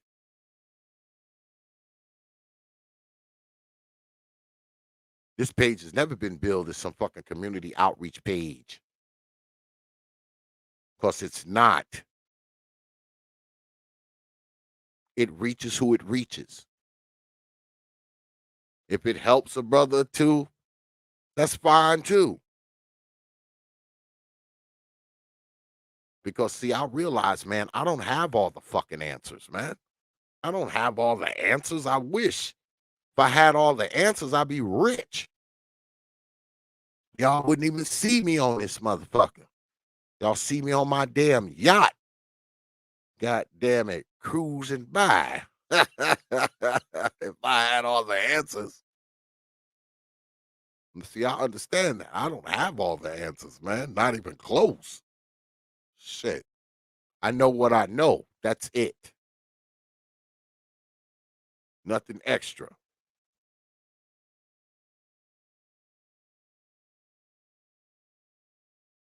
And I agree with this too. What Brother LA is saying. It can only be saved when the black community gives 2 cents about it, individual by individual. But see, Brother LA, people will dispute that. They will say, oh, well, you know, we got to deal with the collective. We got to do this and we got to do that. But for some reason, not one of these fucking people who tell you this shit, they don't have any examples to show you. They don't have any fucking examples of people that they've helped. These collectives that they talk about. Notice, they don't show you any of them, do they? They don't show you any of these fucking collectives that they've helped build something. No, you don't see it. All you see is this shit. The talking about it.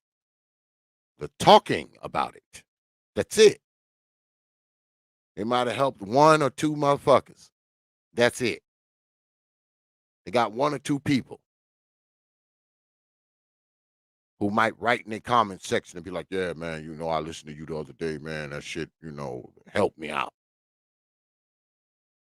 Ain't no 20, 30, 40, 50 motherfuckers writing that shit.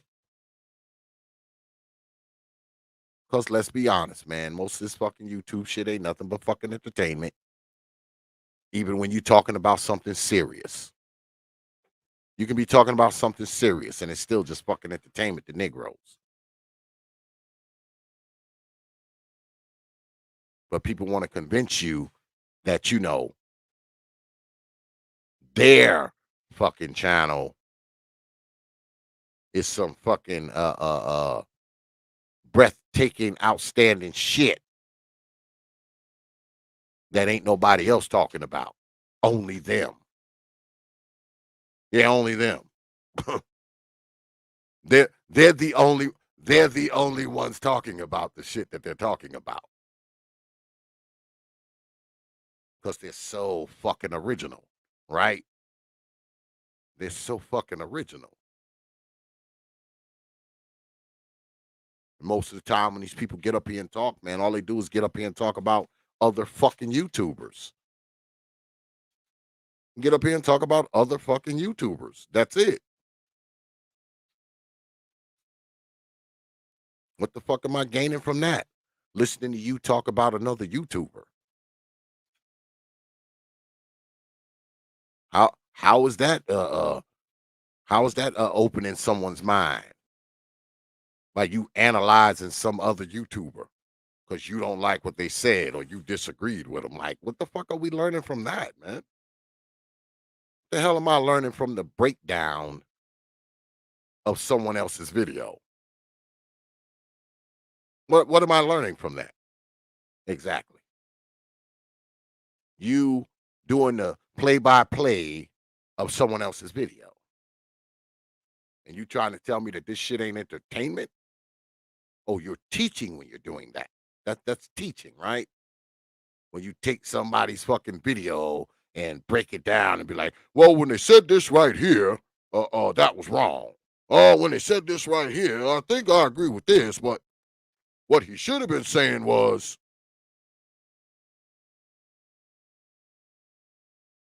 what am I learning from that? Tell you what I'm learning from that. Nothing. I'm learning nothing from that. That's what I'm talking about, man. So it's hard for me to hear this, you know, my channel's doing this shit. And no, no. That's something you won't hear me fucking say.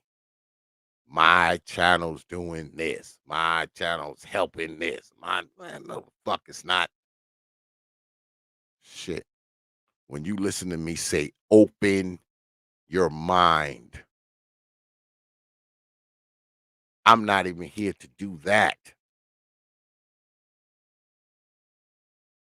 I'm not here to change your mind or open it. I'm seeking open minds. I'm not here to change your mind. I'm just seeking some minds that may possibly be open. That's what it's always been about. That's it. I've always understood that this stuff was about an exchange of ideas, man, an exchange of ideologies, man, an exchange of arguments, an exchange of brothers talking about different things, whether they agree or disagree. That's always been my understanding of this media shit. I've never seen it as much more than that. I've never seen it as much more than that. And I continue to do it because I like doing it. I like coming up here and chopping it up with the brothers, man, and fucking with them and talking shit and all that. I like doing it. Because soon as I stop like doing it, I'm going to have to stop doing it altogether. Soon as I don't like it anymore, I have to fucking quit, man.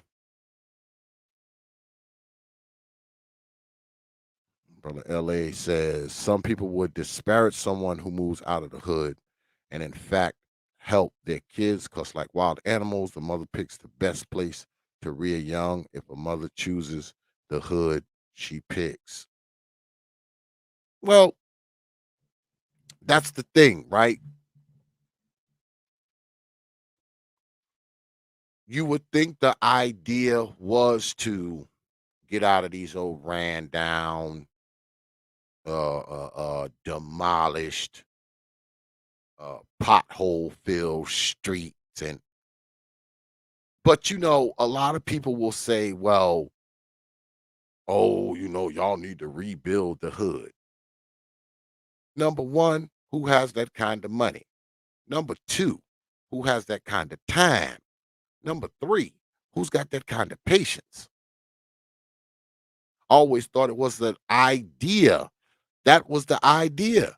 If you raised in the hood, the idea is to try to do whatever the fuck you can to get up out of it. Especially one of them old ran down hoods with motherfuckers getting shot in the head every day. Why would you want to remain there? People will tell you, oh, well, you can clean it up. Yeah, that's the equivalent of cleaning up a fucking landfill with a fucking push broom, too. Yeah, you clean it up like cleaning a fucking landfill with a fucking push broom. It's like watering a fucking 25-acre farm with a fucking super soaker. That's the equivalent of watering a 25-acre farm with a fucking super soaker. Yeah, you could do it. It'll take your ass 50 years, too.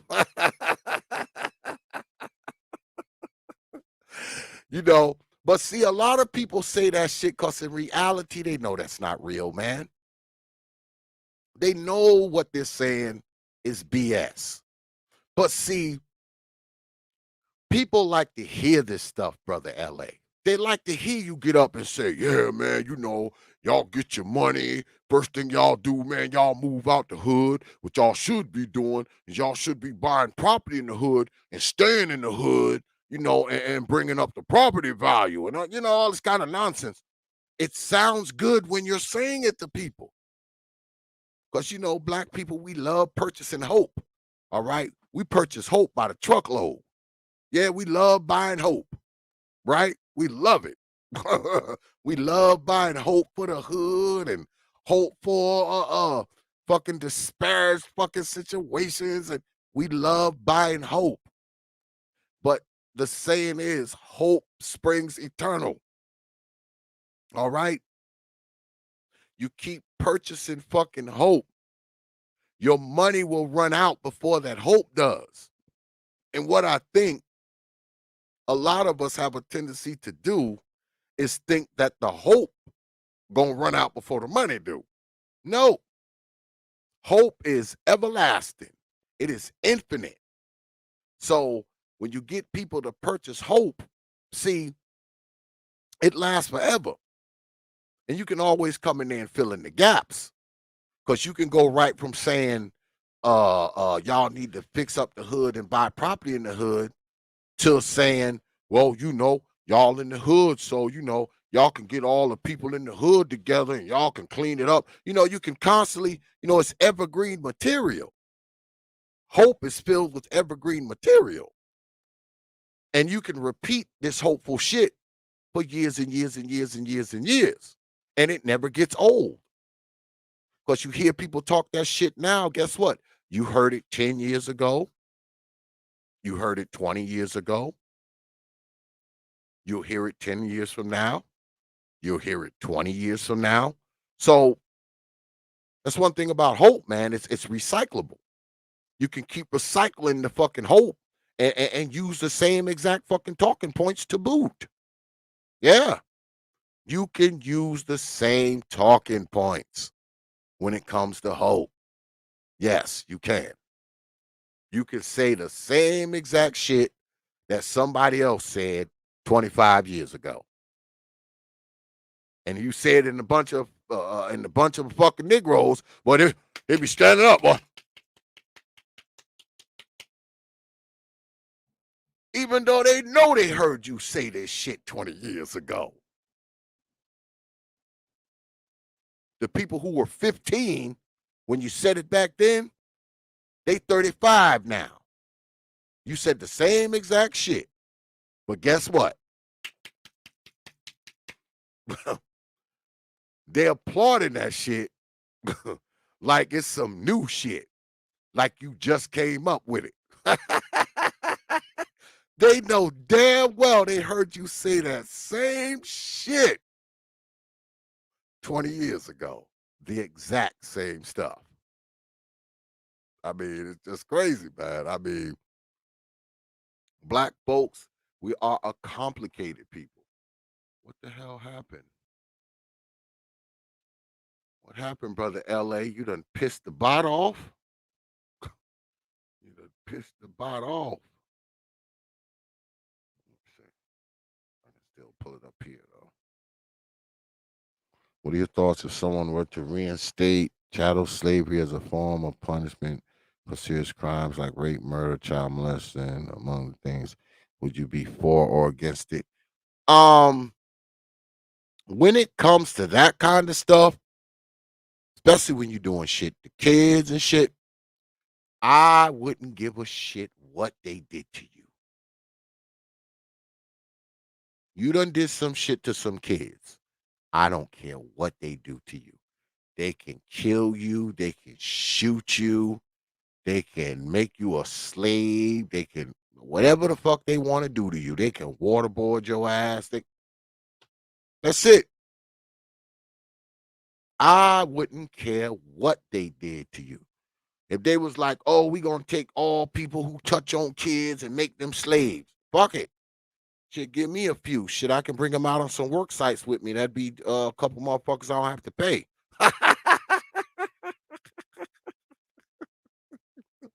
give me a give me a couple of them. God damn it. Shit. Fuck it. Have a whole workforce of them. Get some use out of them. Shit, especially in the spring and summer. In the spring and summer, man, shit, we are really, really busy. Shit, I could use every motherfucking extra hand we got. If you somebody who doing all this bullshit, man, shit, I wouldn't give a shit what they did to you. To be honest, I wouldn't care. I wouldn't care. They could throw your ass over a cliff, electrocute you, whatever they want to do to you. I wouldn't even give a shit. Whatever. Run your ass over with a truck, stab you, do all whatever they want to do to your ass. I have no problem with it. Make you a slave. I have no problem with it at all, brother LA. None whatsoever. I wouldn't even bat an eye, even if it's a motherfucker I'm related to. Cousin, uncle, son. You done did some bullshit like that, and they want to electrocute your ass. So be it. They want to throw your ass over a cliff. So be it. So be it. You done gave up all fucking rights of being treated like a human or being treated in a humane way because you did some inhumane shit. So now you get the inhumane treatment, whatever that treatment is, whatever it is. That's what I think. Yeah, you did some shit like that. Whatever they want to do to your black ass, fine by me. You ain't gonna get no objection out of me. Absolutely not. Absolutely not. I'm all for it. Because when it comes to that kind of shit, man, it's like, you know, there's certain things you can do. I don't really have a problem with victimless crimes. I mean, I know it fucks with people and all that kind of shit, but if you like a thief or a burglar or some shit like that, or that kind of shit, you steal some property, you don't hurt nobody, I can't be too mad at you, you know. Maybe you got kids to feed and you didn't have a job or some shit like that. A victimless crime. You steal something out of a store or, some shit like that. You steal some shit out of steal some shit off the property. Except you're coming to do it here. This motherfucker, my dog gonna eat your ass up.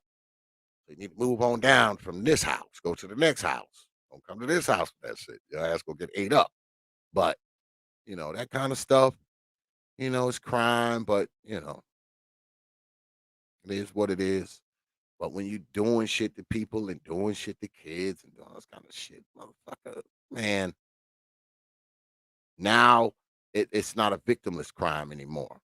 You're actually violating someone's space. You're violating their body. You're violating them physically. You're doing this inhumane shit to these people. So no, there's no way I can care about what happens to your ass. There's no way I can care about what happens to you.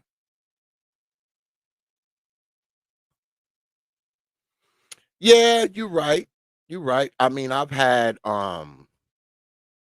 stuff stolen, from my shop before. And I mean, I have insurance and shit like that, but you still feel kind of fucked up, somebody rob your shit, of course. But I think it would be more fucked up if somebody came into the garage and tried to steal something and then shot one of my guys, you know?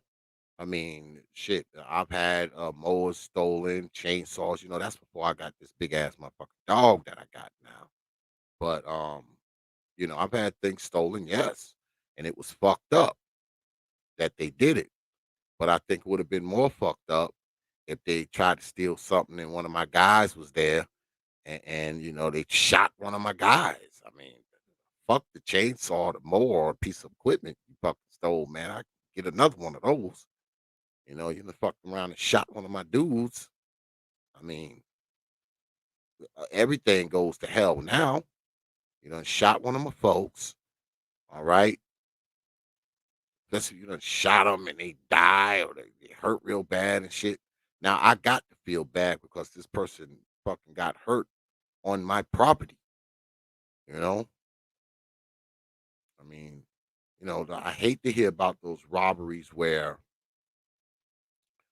they go in there, they steal the money, and they kill the person. It's like, just take the fucking money, man, and get the fuck out. Like, I mean, why you gotta kill the person for? Take the money and get the fuck out. Get out. They done kill somebody, over $100 or $200. Man, that person's life, man. The fucking $200 ain't worth nobody's life, man. The motherfucker give you the money, motherfucker. You got a gun. Get the fuck out. Go on. Where the fuck you going? Buy your crack or whatever the hell you gonna do with it. Why does this person gotta die in the process of it? Like, that kind of shit. I got a problem with that. Yeah, that kind of shit I got a problem with. Absolutely, I do. You know, I don't believe in people should be dying, just because they showed up to work, man. Um, Not too long ago, man, over here where I live at, man, it was the dude went there to rob what the hell is that fucking burger place over there? Can't even remember the shit now. Steak and shake. Steak and shake. Dude went in there, he gonna rob steak and shake, right? He goes in there and he asks for the money or whatever. He go in there, he asks for the money. They give him the money, right? He gets the money. He's getting ready to come out the store. And as he's coming out the store, I believe one of the brothers in there, I guess he came out the store to, see, where this guy was headed. And this dude, he turned around and he shot that dude dead, man. And this dude was, he was a good employee. I think he was a manager at Steak and Shake for a while. He was a brother. The brother, he didn't have no criminal record or nothing like that. He was just a young fella, working at Steak and Shake, man. And he ended up dying just because he showed up to work that day, man. He ended up dying because he showed up to work. I mean, that's the kind of shit that fucks with me, man. You know, people losing their life and shit for no reason. They losing their life because this motherfucker's stupid. Like, I mean, that kind of shit, man, bothers me. You know, motherfuckers, they done gave you the money. You get to take the money and leave. Go, motherfucker. You got the gun. Ain't nobody gonna try to chase you or do nothing to you. They seen you came in there with the fucking heater. I mean, people losing their life, man, over stupid stuff, man. Stupid stuff. Stupid ass shit. Negroes go somewhere and rob somebody. They don't even know. They don't even got enough sense to realize that motherfucker, you've won. You got the money. You won, nigga. Leave. Nope. Let me take the money. Let me shoot somebody in the head too. Let's turn this robbery into a robbery / murder. As if that's going to make things better for you. As if that's going to be better. Oh, you shoot the person because you think they can identify you? Guess what? It's 25 cameras in that motherfucker that identified you as soon as you walked in the fucking door. And cameras all around. I think people got it mixed up. They think because, you know, everybody's wearing a mask that they can't identify you. The mask is the only obscure thing on you, man. They got to identify your hat, your jacket, your coat, your shoes, your pants. Figure out how tall you are, what you look like, your hair type, your body type. What people don't know, man, every time you leave your house, you are filmed and or photographed an average of 27 fucking times.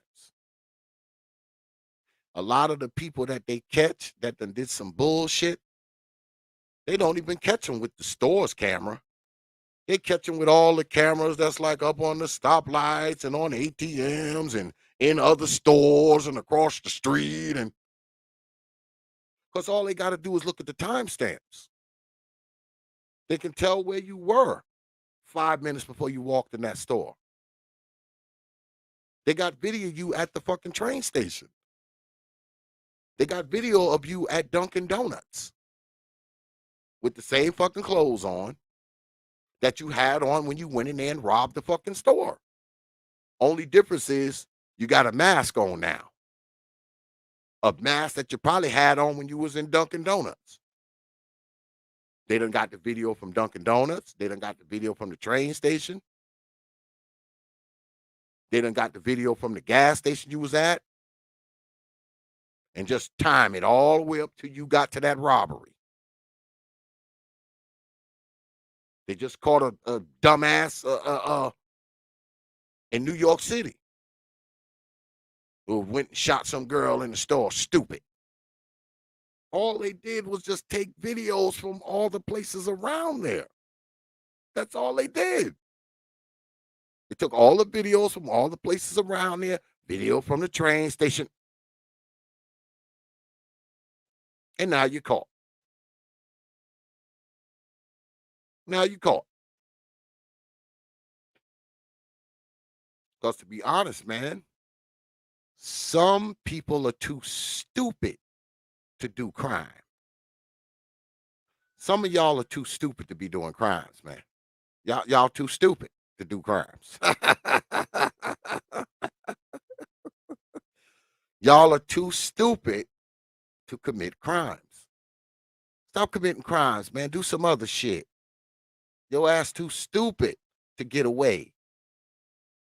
You're too stupid. Do something else, man. Find you a job that requires very low skills, like, I don't know, picking up the cigarette butts in the parking lot of Burger King. I don't know. You might just have enough sense to do that. Because some of you motherfuckers ain't got enough sense to do crime, man. Some of y'all do not have enough sense to be fucking committing these crimes. So stop doing it. Get you a bullshit job at like Walmart or something. You know? Get you a bullshit job at the car wash, washing cars or some shit. You'd be better off, man. Because one of you dumbass Negroes gonna go in there and try to rob a store. Maybe get $100 or two. Fuck around, shoot the clerk. Now the robbery done been turned into a robbery / murder. You ain't got enough sense to not be wearing the same clothes that you've been wearing all day, getting filmed all day. Because you thinking the only cameras you got to worry about is the cameras that are in the store. You fuck around and kill somebody, and then that's it. Your life's over.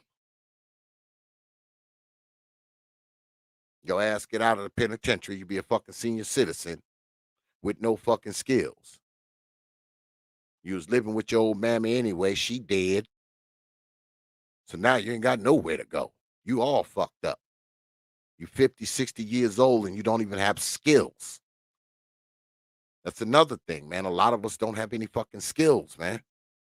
No skills whatsoever. Motherfucker don't know how to do nothing but rap. Fuck around and get locked up, do 35 years.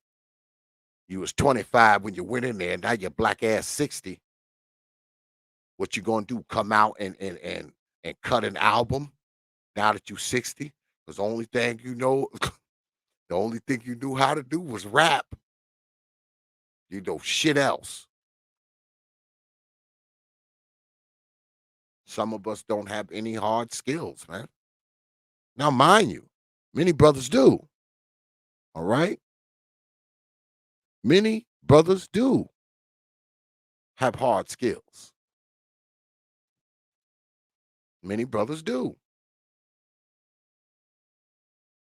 But there's brothers out there, man, who don't have hard skills, man. Because if they had hard skills, they wouldn't be out there doing stupid shit. They'd be out there, their skills would be making them some type of money.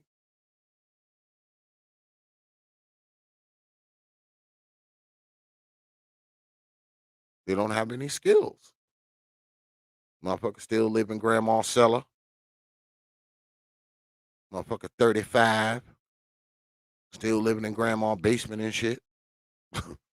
Motherfucker ain't got no skills. He ain't never did anything. He's been coddled and fucking supported by people all his fucking life. And now the people that coddled and support him are now old as shit. So guess what? They can't coddle and support this motherfucker no more. So now he's just fucking existing. He doesn't have any skills. He can't jump up and go do some shit. Motherfucker probably can't even jump up and get a job. Because believe it or not, a lot of fucking young men can't even read, write, and count shit proficiently. So what kind of fucking job he gonna get? Only job that motherfucker can do is picking up the cigarette butts in the parking lot of Pizza Hut. What else he gonna do? He's 30 years old. He done been in and out of fucking jail. He has no skills. What's a motherfucker like that gonna do? Unless while he was locked up, he started thinking differently. And now he wants to pursue something in his life. That's different. But if you got somebody who has the same mind frame, once they get out of prison, they have the same mind frame they had when they went in. There's not a lot you can do with this dude. There's not a lot you can do. Not a lot you can do with this brother. What you gonna do with him? He still thinks the same way when he went into prison at 20 He gets out at 30, 35, and he's still talking the same shit. Still looking at things the same way. What's going to happen? More than likely, he headed right back. He headed right back. He headed right back to goddamn prison.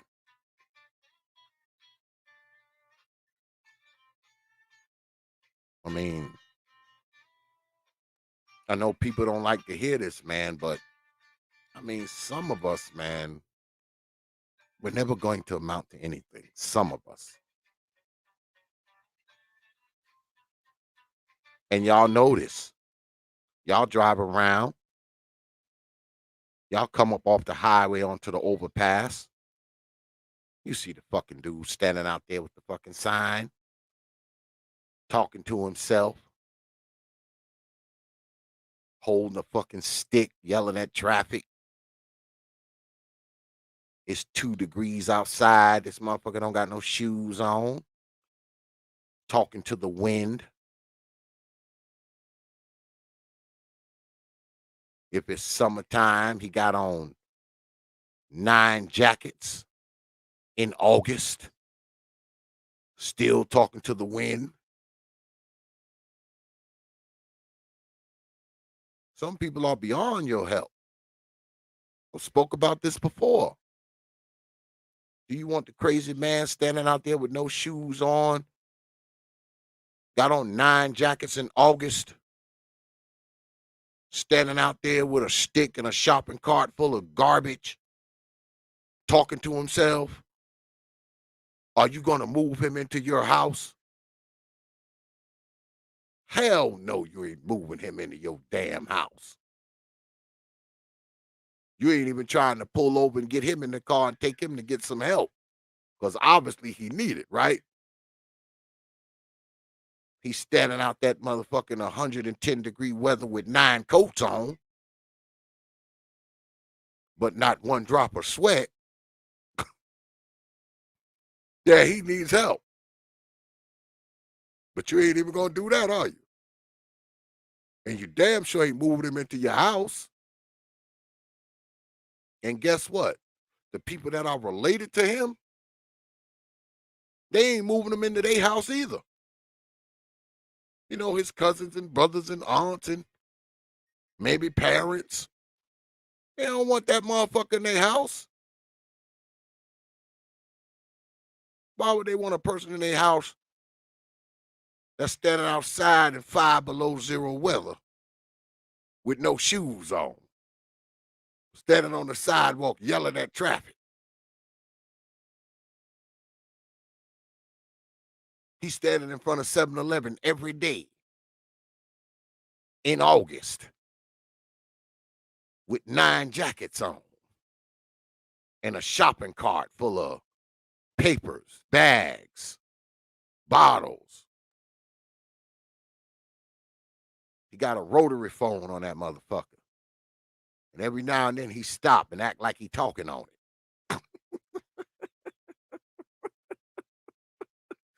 Every now and then he stops the shopping cart and act like he's talking on his rotary phone and shit that he got in there. You're not going to have these people in your house. These people are gone. You don't want shit to do with these people. And guess what? Those people probably weren't always like that. They obviously had a mama, right? Obviously had a pappy. Obviously were a kid at one time. Were a teenager at one time. An adult. Shit, they may have had brothers and sisters and shit, maybe kids too. But they done fucked around and lost their mind. So now they're just a person who kind of drifts through the cracks of life.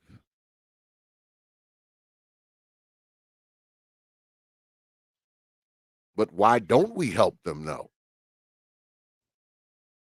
especially those of us who always talking this black power ungawa shit. Where's all that black power ungawa shit for him? He's black, isn't he? Ain't he black? Yeah, I know he carry a stick and he stand on the sidewalk with no shoes on, yelling at traffic and talking to himself and saying a whole bunch of crazy mess. But he's still black, ain't he? So if we really about black power, he's included, right? He's included. Or is he too crazy to be included? He's too crazy to be included. So we don't include him, do we? Nope. Nope. Well, I say, man, I mean, some of us are going to end up lost, man. Some of us are going to end up lost. Some of us you can't do anything with.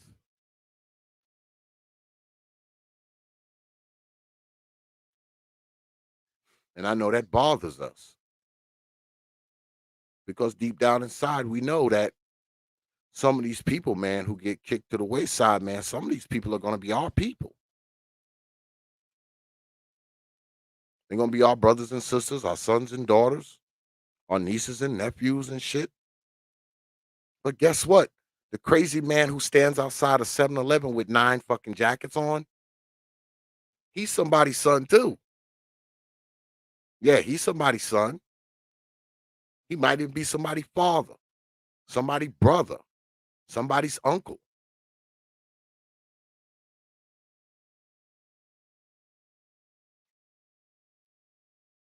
And I think that's what kind of bothers us when we talk about this kind of stuff because, you know, as black people, we only about 3 people removed from some bullshit.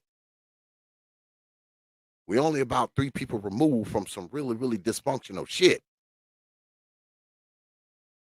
Even if our lives are kind of decent, you move through 3 people, 3 degrees of separation, and it's a whole bunch of bullshit going on over here. That's just kind of a part of being a black person. Dysfunction has a tendency to be close to us. That's the one thing we all got in common. We all got some old baby mama in our family. We all got a fucking drug addict fucking related to us.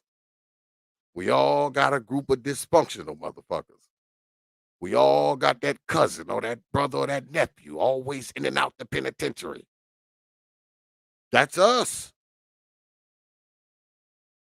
That's the one thing black folk do got in common. We all connected to dysfunctional shit. That's about the only thing we all got in common besides our skin color. We all got some fucking dysfunction that's close to us.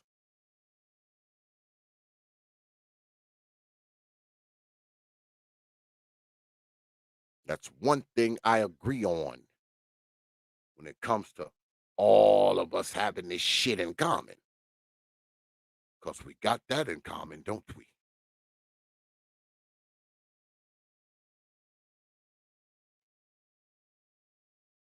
And I know when y'all hear people say shit like this, man, I know it bothers you, man. I know it do.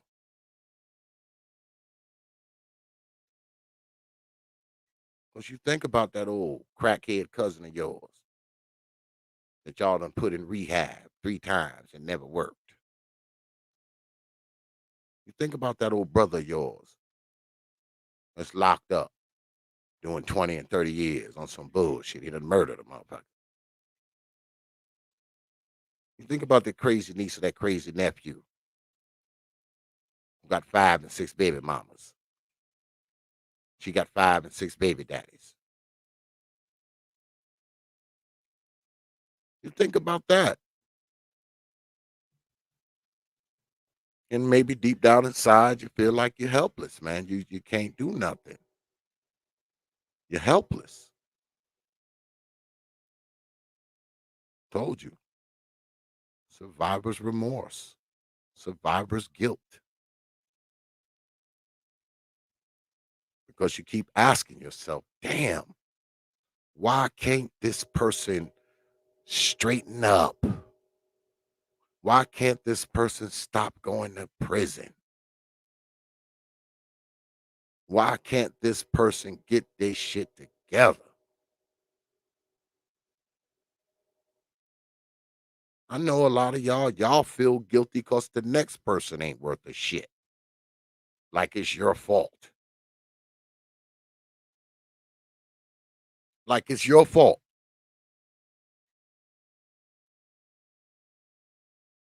Ain't your fault that these motherfuckers stupid. That's not your fault, man.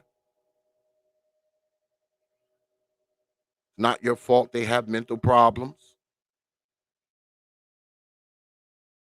It's not your fault that they don't want more for themselves. None of that shit is your fault, man.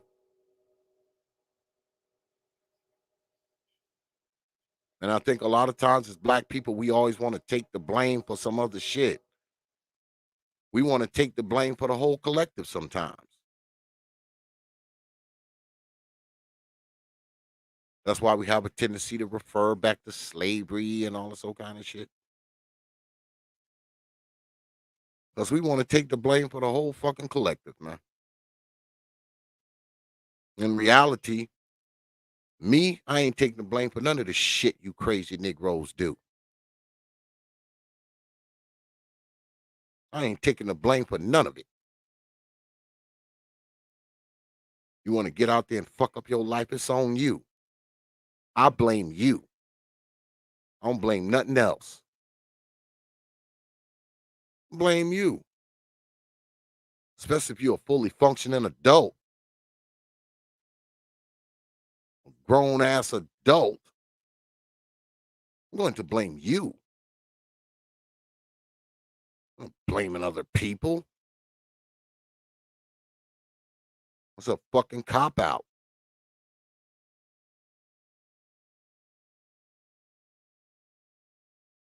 Because me, I don't like excuses, man. I don't put up with no fucking excuses. I don't put up excuses with my fucking offspring, my grandbabies, my nieces, my nephews, my wife. I tell them in a minute, "No, don't give me these damn excuses for shit. You always got an excuse. No, get up out of here with that excuse shit. Because excuses ain't reasons. And I think a lot of times we get the two confused.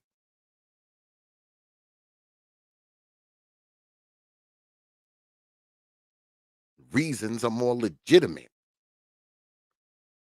Excuses is just some shit you making up to keep from doing the right thing. Yeah, excuses are usually made up.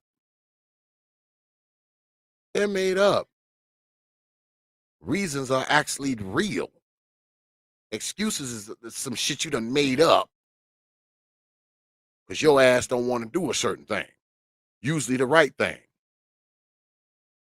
Because there are no reasons for not doing the right thing. So the only thing you can come up with is excuses. There's no legitimate reason for not doing the right thing. It's just not. It just doesn't.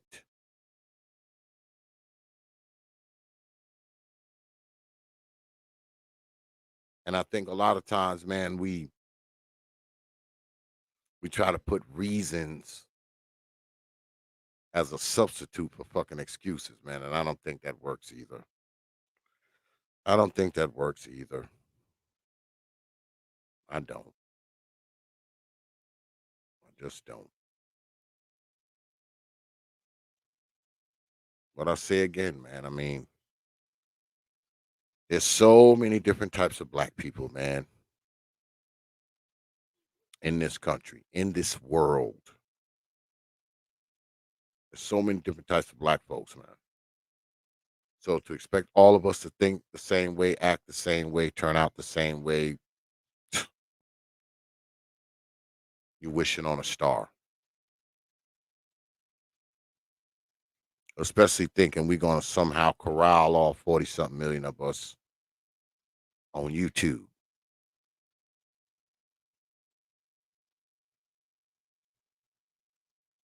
Because I'm of the belief, I would actually venture to say that the majority of black people aren't even on here.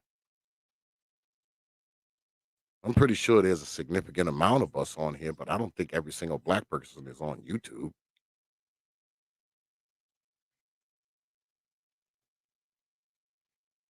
I know we often talk about the young on YouTube. Check your fucking analytics, man. You'll see the people that watch you. You can see the age group. Like I said, I mean, my age group is like 30 and 55.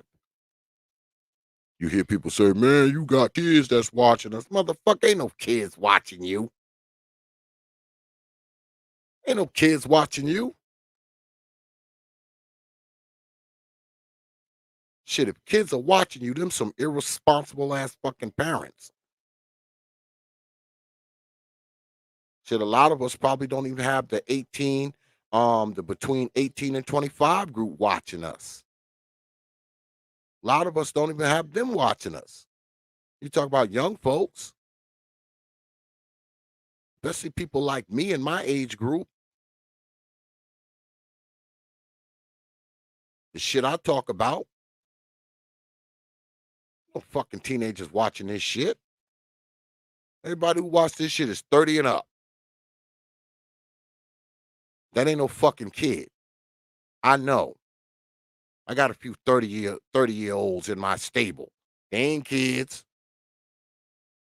They are not kids at 30.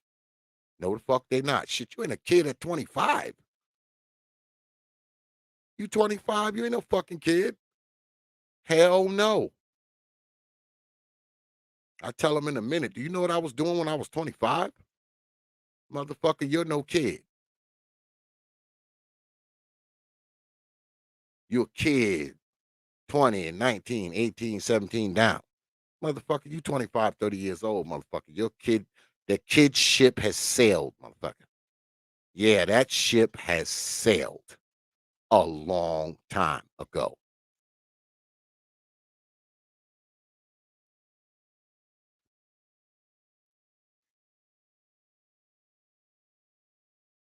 Now, are there some younger people that are probably on YouTube? I'm sure they are.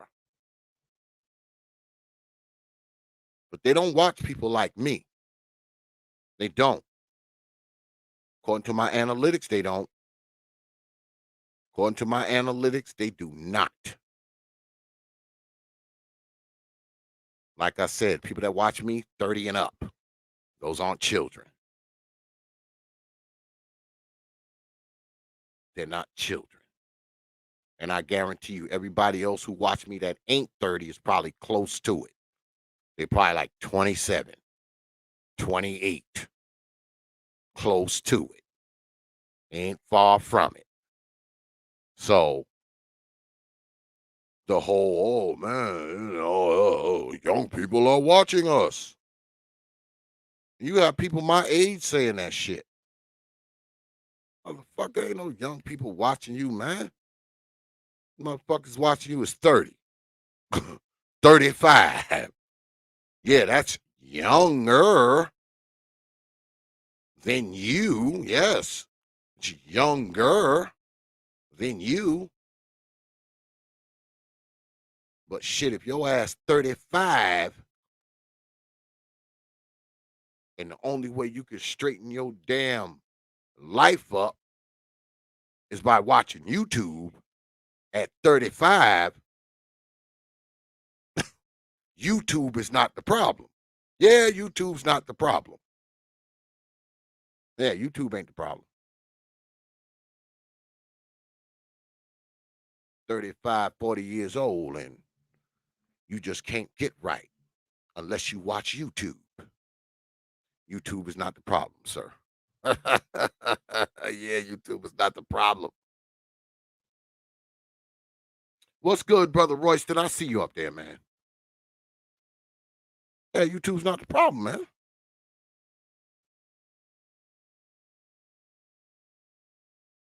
And you're right, brother E. Taylor. You're right. These old mamas enable these dudes to do this shit. You are exactly right.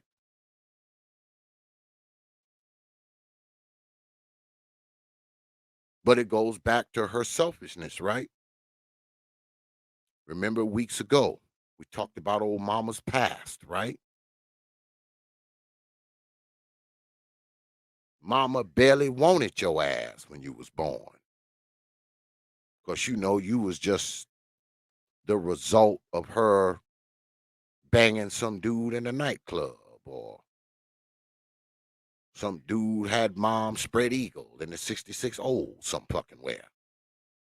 You're just a byproduct of that, right? So she probably really didn't want you. But the nigga might have stuck around, and she thought if she had this baby, this nigga would continue to stay and all that kind of stuff. And he eventually bounced, and she treated you like crap because she didn't really want you. She wanted you long as your old pappy was around. And once he disappeared, her fucking motherly nature towards you disappeared right along with it. But see, by the time your ass 35, 40 years old, depending on when mom had you, mom in her 50s and 60s now, she needs your 35-year-old ass now. Mom ain't getting around too fucking good. She couldn't get no man to stick around. So, of course, she'll let you live in the fucking cellar. You the one swinging dick she can control. The only fucking man that gives a shit about her. Of course, she'll let you live in the cellar even though you're 40. Yeah, she'll let you live in there. She ain't gonna tell you, boy, you 40 years old. It's time for you to move out and get your own shit. No, she's not telling you that.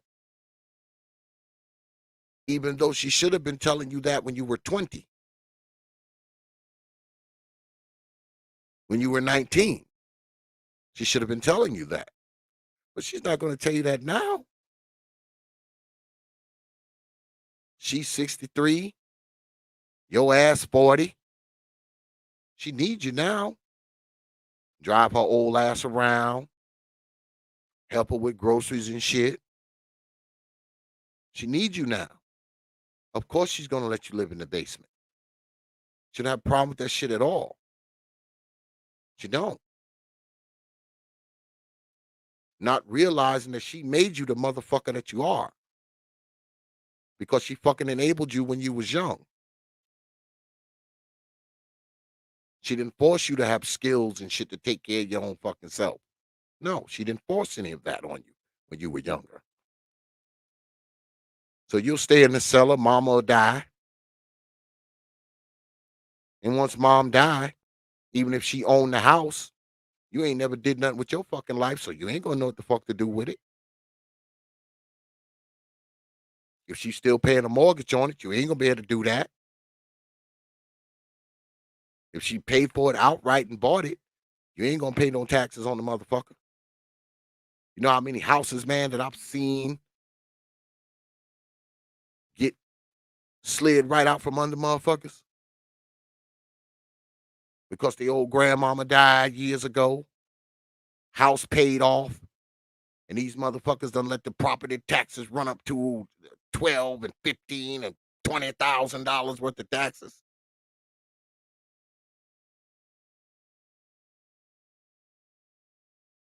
They don't even have the wherewithal to keep what was left to them. Parents and grandparents and shit slaved, bought this goddamn house.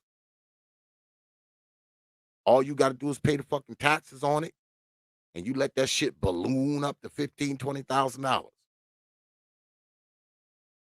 Now somebody come and buy the fucking tax lien and sit on the shit for 90 days, 120 days. Ain't like you gonna pay it the fuck back. You couldn't even pay the $2,000 or $3,000 a year. But now you're gonna pay the 20,000? You couldn't even pay the 2,000 or the 3,000. You couldn't even pay that. But now you're gonna pay the 20,000 to keep this motherfucker from taking it. Shit is insane, man. See, me, I don't understand that stuff, because see, I was a fortunate young man. I tell people this all the time. I was very fortunate. I mean, my father didn't die till I was like 36. All right. So I always had my father in my life.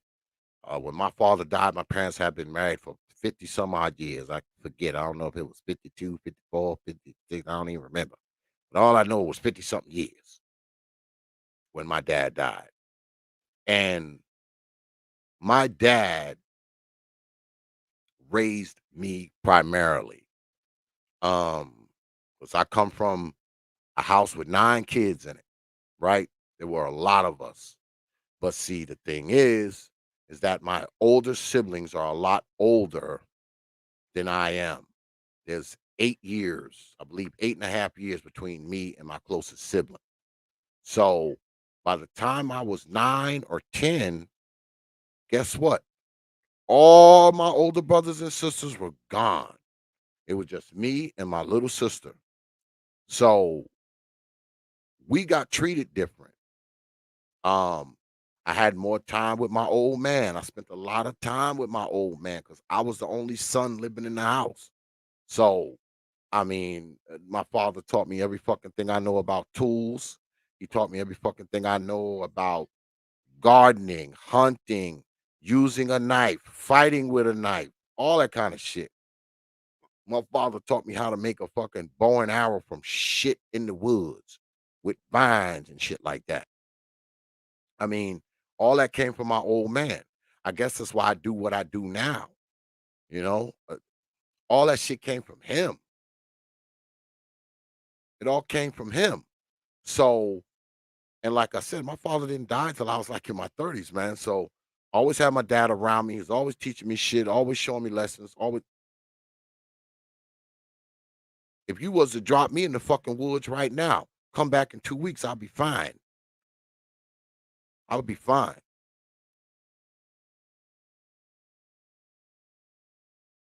because I was taught as a very little kid how to survive in many different elements, many different parts of the world, many different styles. I was taught that shit from a very young boy. A lot of these dudes, they grew up, man, they wasn't taught shit because a lot of them wasn't raised by men. They was raised by hoes. These hoes didn't teach these boys nothing. All they taught them is how to feel. That's why these motherfuckers walk around and cry and do all this kind of bullshit. They're just like the old mammies, just like they just got dicks. That's it.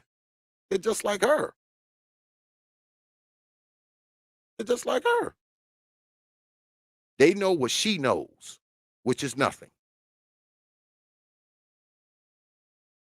Take a busload of these niggas and put them in the woods. When you come back, half of them will be dead. Yeah, they be dead in about 9 days. Half of them will be dead in about 9 days. The other half, they might figure it out after they done fought and killed the other half. So what's good, brother MGTOW Flight, man? My North Carolina brother, what's good with it, man? MGTOW Flight, what's good, man? Yeah, man. Brother MGTOW, no. A lot of these dudes, you know, a lot of these dudes, they weren't taught anything. They don't have any skills about anything. And they have their mamas be scared to die. Mama don't even want to die. Because she know if she died, motherfuckers would be homeless.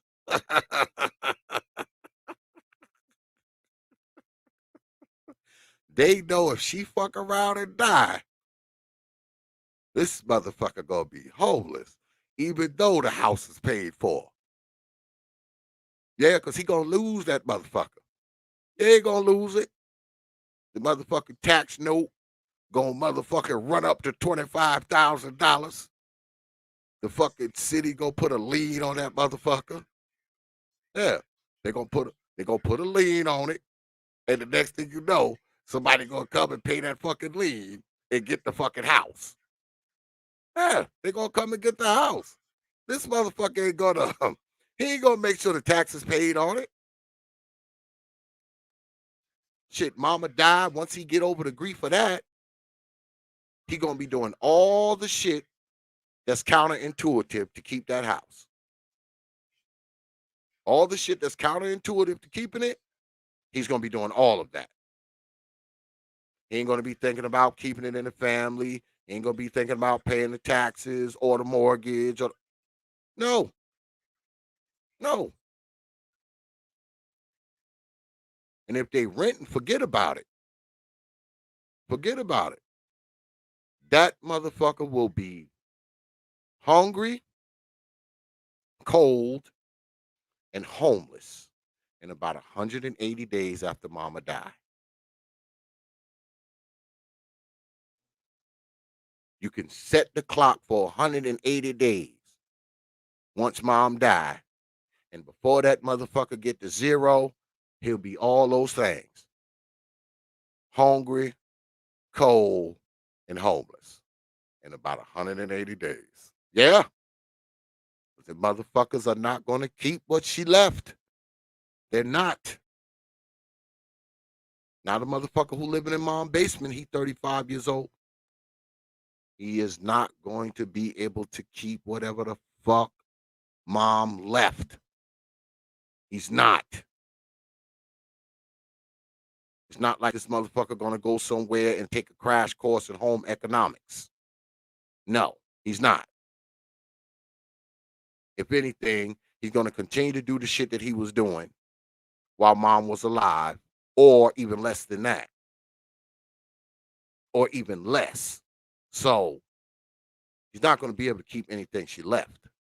He's not. Told you. Hungry, cold, homeless. 180 days. If that long. Maybe 150. Because it's just a matter of time before the white folks, just a matter of time before that happened. This motherfucker ain't gonna keep none of this shit up. He's not. If she owned the house, this motherfucker ain't even gonna know how to go about selling the fucking house so he can get the money so he can get a smaller place. Ain't gonna be able to do that either. He'll get that motherfucking house taken. House been in the family for 5 generations. Mama died, leave this motherfucker in it, and it's gone. It's gone in 6 months. 6 months is gone. Told you, I see it here a lot, man. I see it in this county a lot because I look at the listings. Because I fuck with the young fella, Jonathan, Real Deal Financial. Shout out to Real Deal Financial too, man. I got to get him back up on him, man. And I be looking at those tax lien properties. I'm like, damn, how the fuck y'all let these taxes get to this much?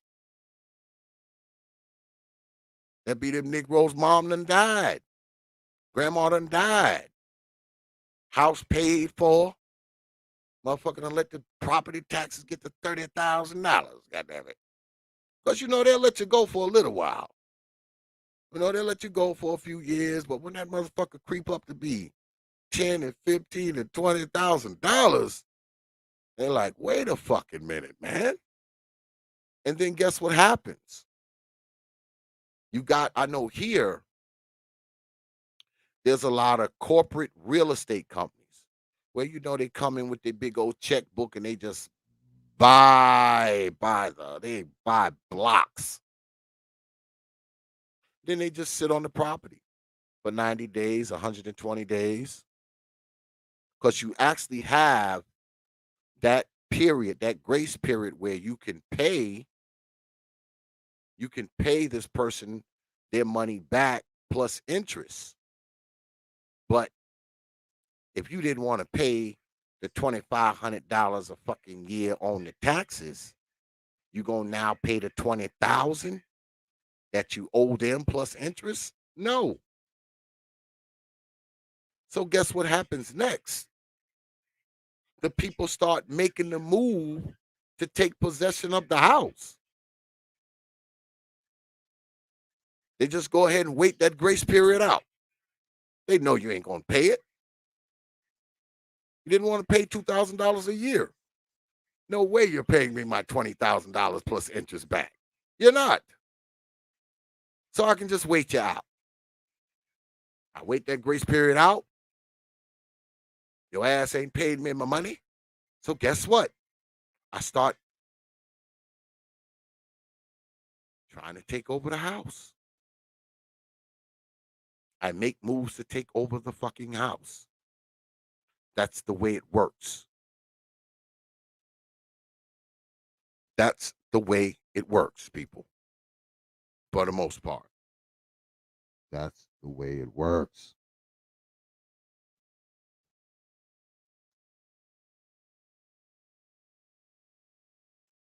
I mean,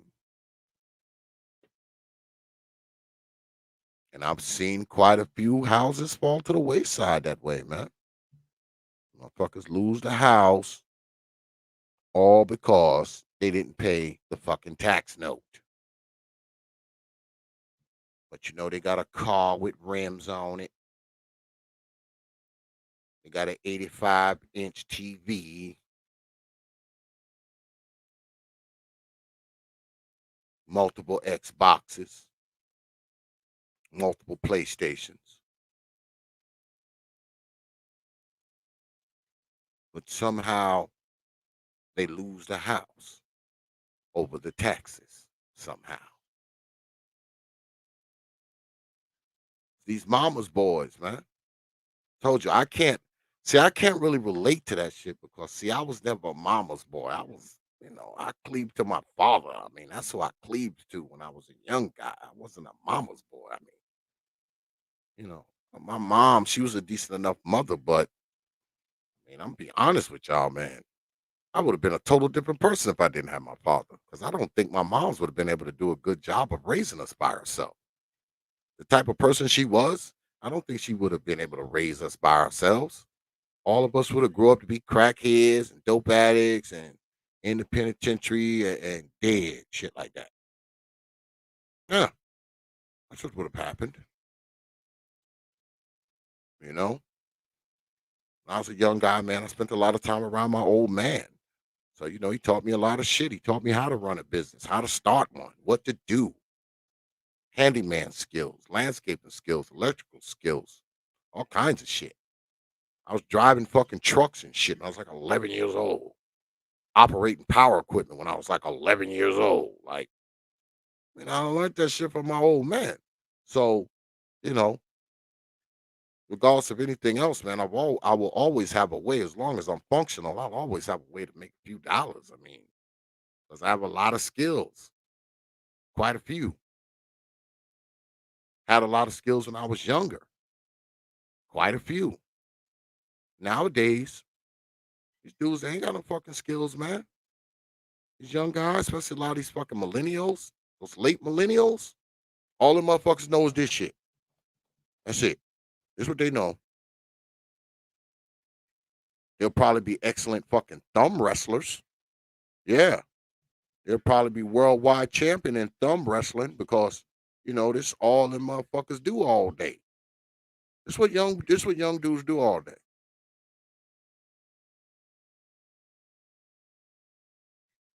Motherfuckers ain't trying to enhance them skills. They motherfuckers don't read. Nothing. Walk up to one of these young motherfuckers and ask them the last book they read, the last article they've read. Only fucking thing they read is the shit that the shit they buy packaged in, like they sneaker box or their fucking video game box. That's it. And you know it's words on that motherfucker that they can't pronounce because they don't read anything else. They don't read anything else. And we wonder why these motherfuckers slow as shit. These motherfuckers don't read. They didn't read when they were little. You know how it is with us black folks. You come in our house, we got a 90-inch fucking TV, and we got Jordans and gold chains, and we got a fucking Mercedes out in the fucking yard. Not one fucking book in the house. Not one. Only book in the house is the Bible. And guess what? Don't nobody read that motherfucker either.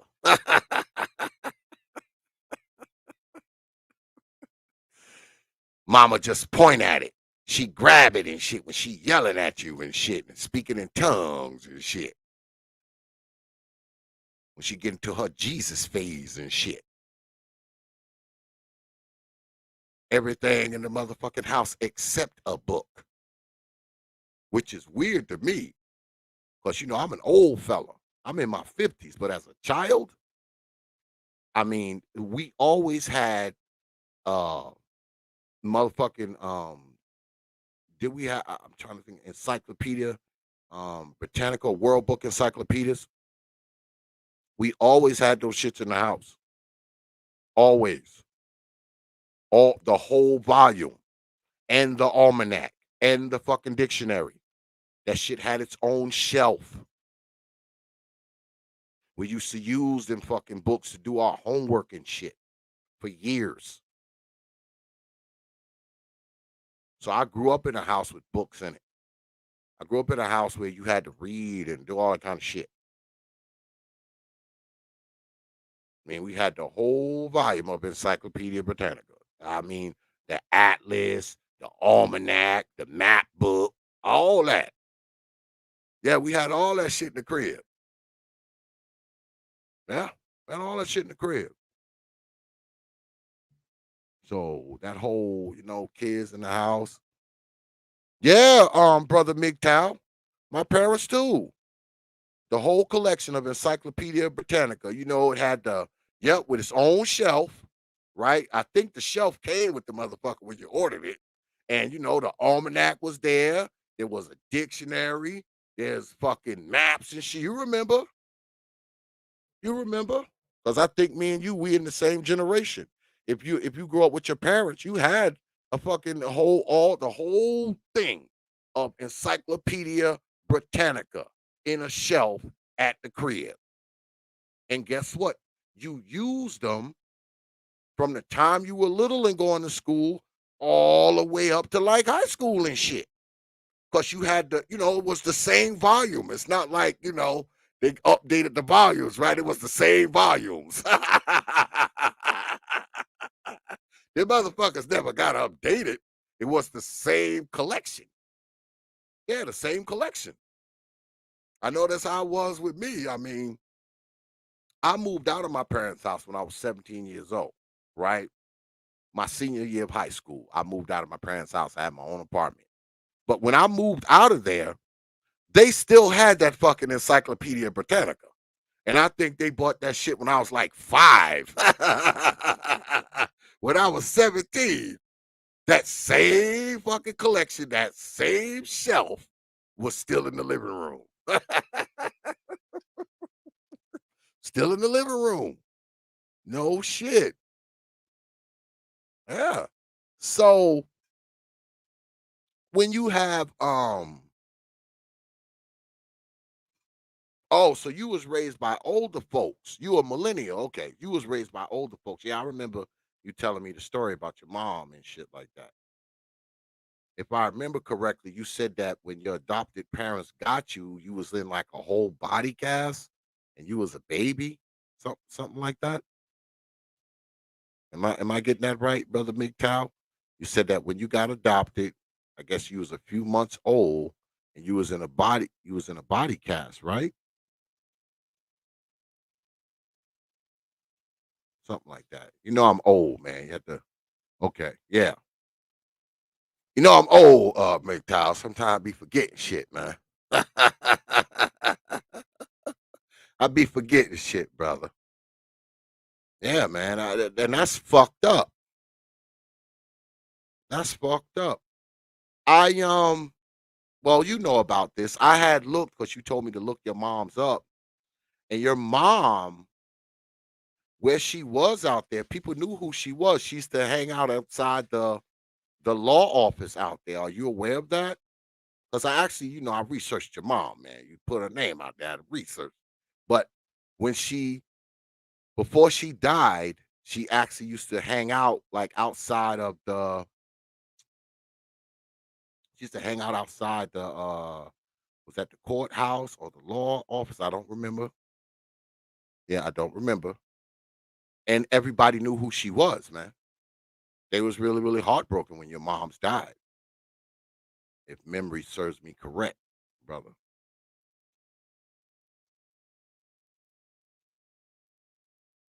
You know, my memory serves me correct.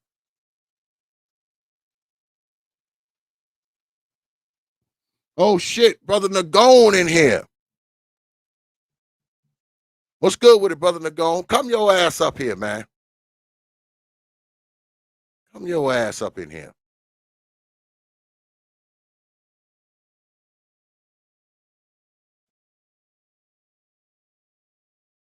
Yeah, yeah, that too. The bank too. The law office and the bank, and everybody knew her, brother. Everybody knew her. You know, everybody knew her because you had gave me her name, and I was like, and her name just came up. It came up with all this stuff, man. But you know, not for nothing, man. And I know this might bother you, brother Big Cow, but I got to keep it straight with you, man. If you came to your adopted parents in a body cast, your mom's was a horrible mother, brother. 3 months old in a full body cast. I mean, Jesus, medley. I mean, I just can't get past that one, brother. You my dude, man, but I have to say it, brother. Your mom's was a horrible person, man. Because only a horrible person would allow that to happen to a 3-month-old infant. A body cast.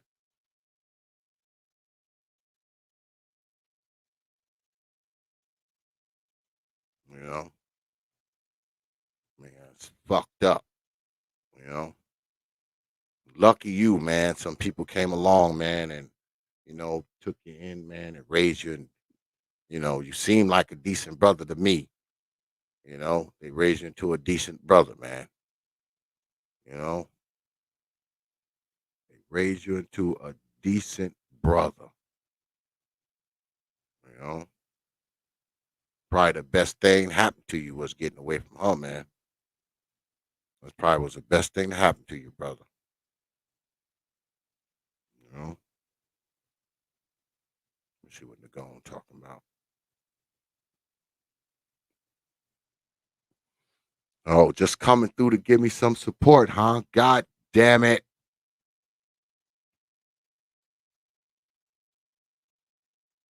Yeah, I know, man. Us old guys, brother Nagone, we got to take our old folks nap and shit. I get it, man. What's good, brother Free Zone? I see you up there, brother. We have to take our old folk nap.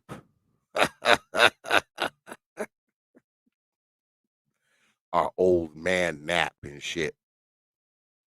It's crazy because I know, brother Nagone, I know you in your 50s too. And, I'm real energetic in the morning.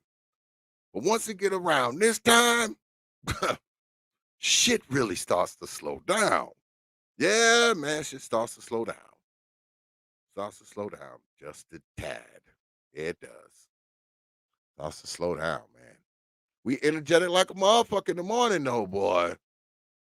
In the morning, boy, we Superman when we fucking get up. by the time it get to be around 11 o'clock, it's like, okay, where'd the energy go? Where did it go? And I'm glad to see y'all hitting that like button. I ain't got to yell at y'all tonight. Usually I have to yell at y'all about hitting the damn like button. But y'all don't like to do it.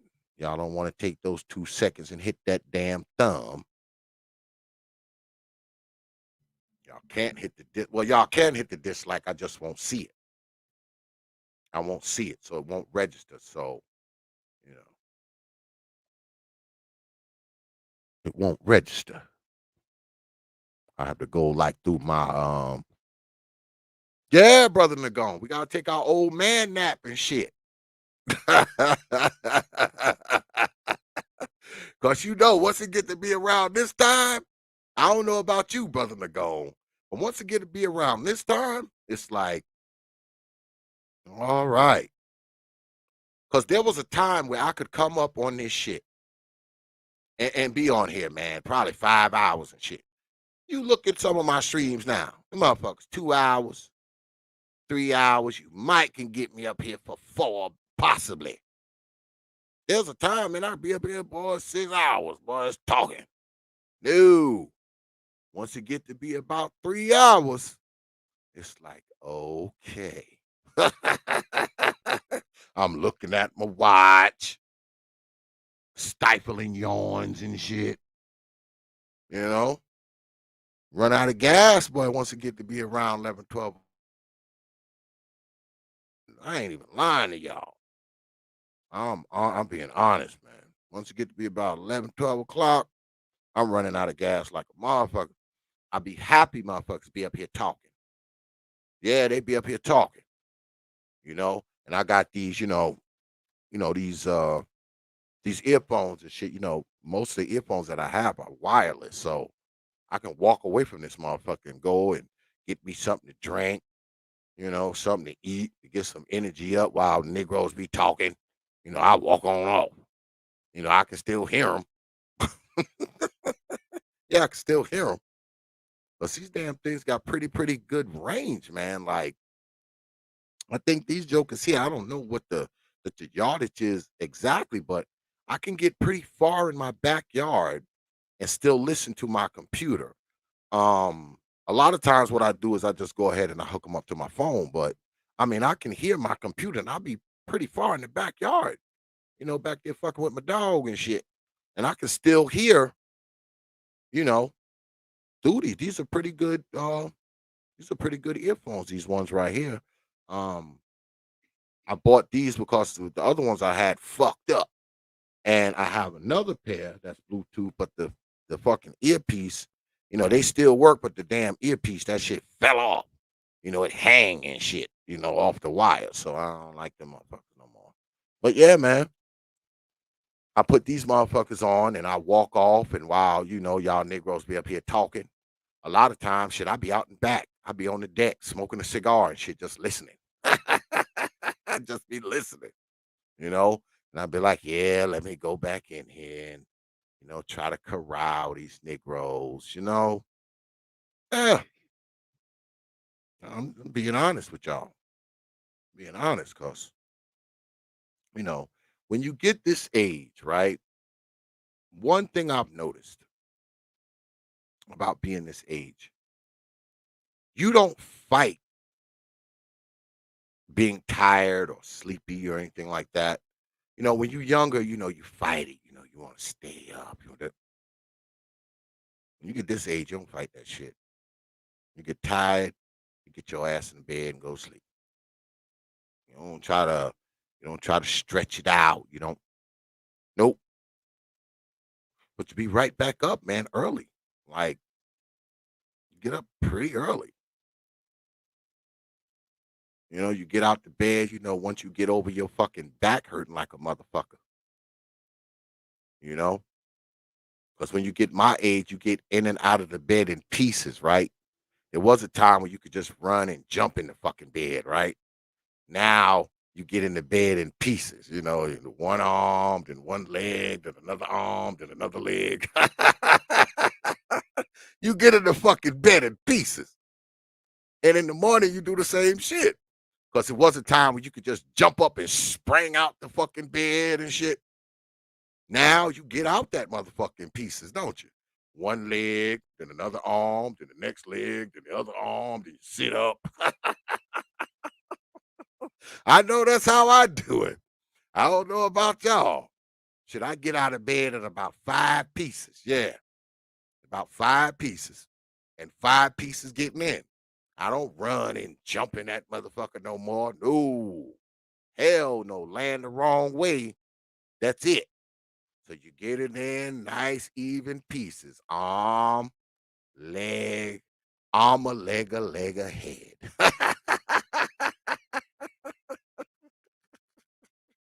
You get in there, arm, a leg, a head. Yeah, that's how you do it. And you do the same thing on the way out. You get out in pieces. Arm, leg, and the head. Yeah, I'm serious. I ain't bullshitting. Shit, I know I ain't 19 no more. Shit. But one thing though, once I'm up now, once I'm up, shit, once I'm up, shit, I can probably outwork the average 25-year-old with what I do.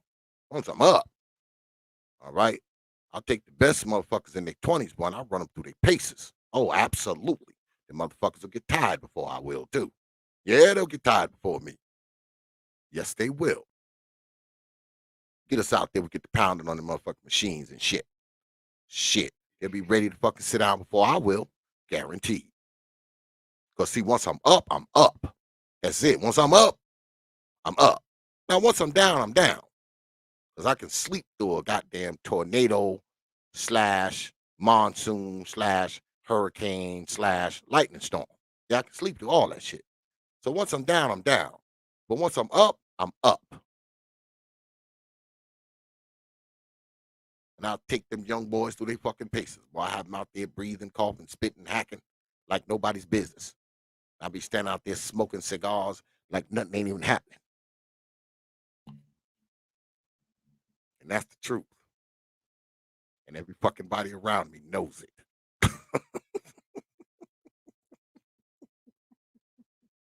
Everybody around me knows it. Yeah, once I'm up, I'm up. So, yeah,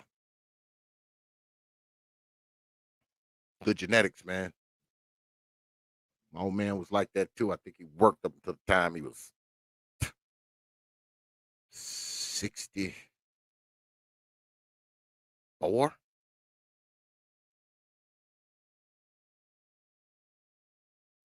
Yeah, I think my dad worked all the way into his 60s, man. Now, me, I have no fucking intention on doing that.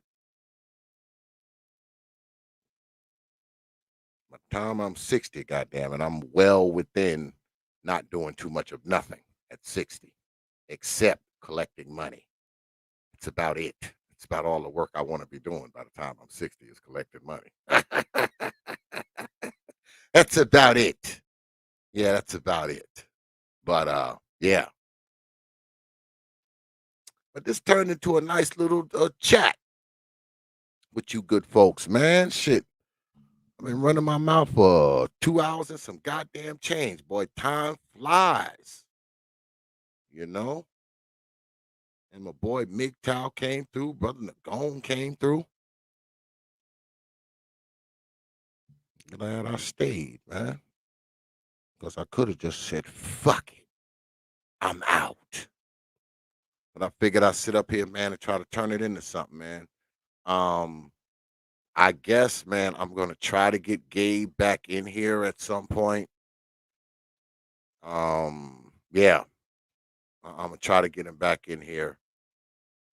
Like I said, I guess it's even now because we were supposed to throw down last week and my computer and shit was fucking up, so we didn't do it. So touche, brother Gabe, touche.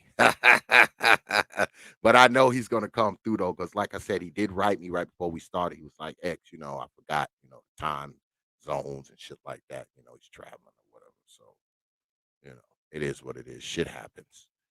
But Before we wrap up, y'all know I'm going to hit y'all in the head again with T.P.O.T's programming notes. Yeah, Negroes, programming notes. Because tomorrow,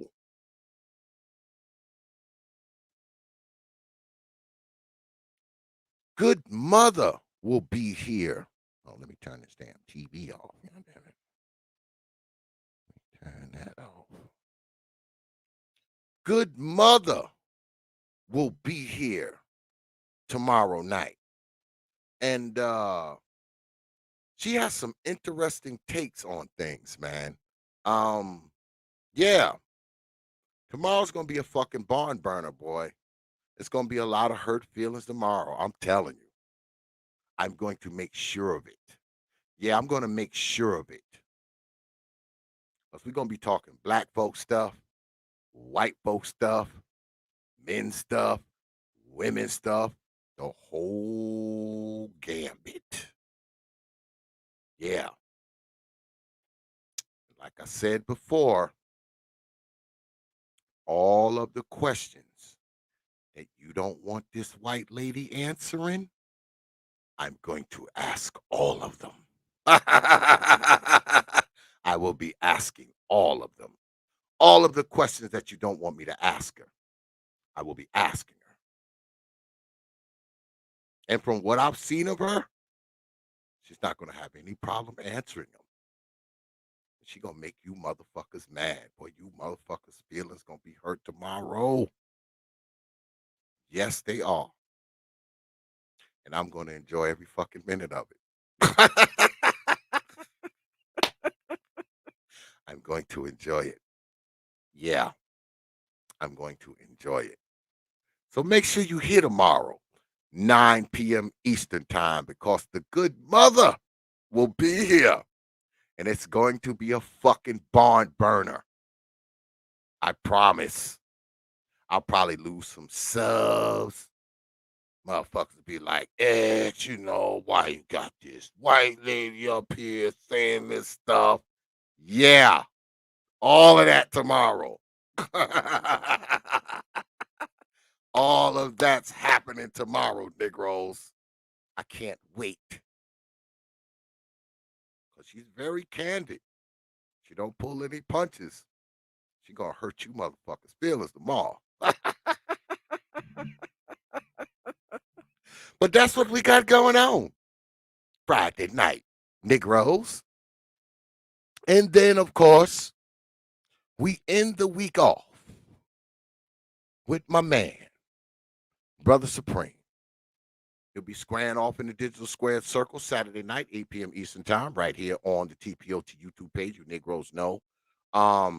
Him and Enemy Nation will be squaring off. And like I said, to this day, I don't know what the topic is, y'all.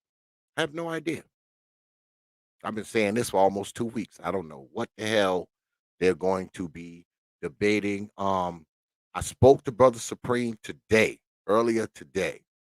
He said he's gonna hit the dude up, and whenever the dude get back to me and to him, we'll have a topic. So I guess y'all will know the topic by Saturday night. I mean, yeah, yeah. That's all I can say about that at this point. Like I said, all I know, it has something to do with Thomas Sowell. I don't know what the debate topic is.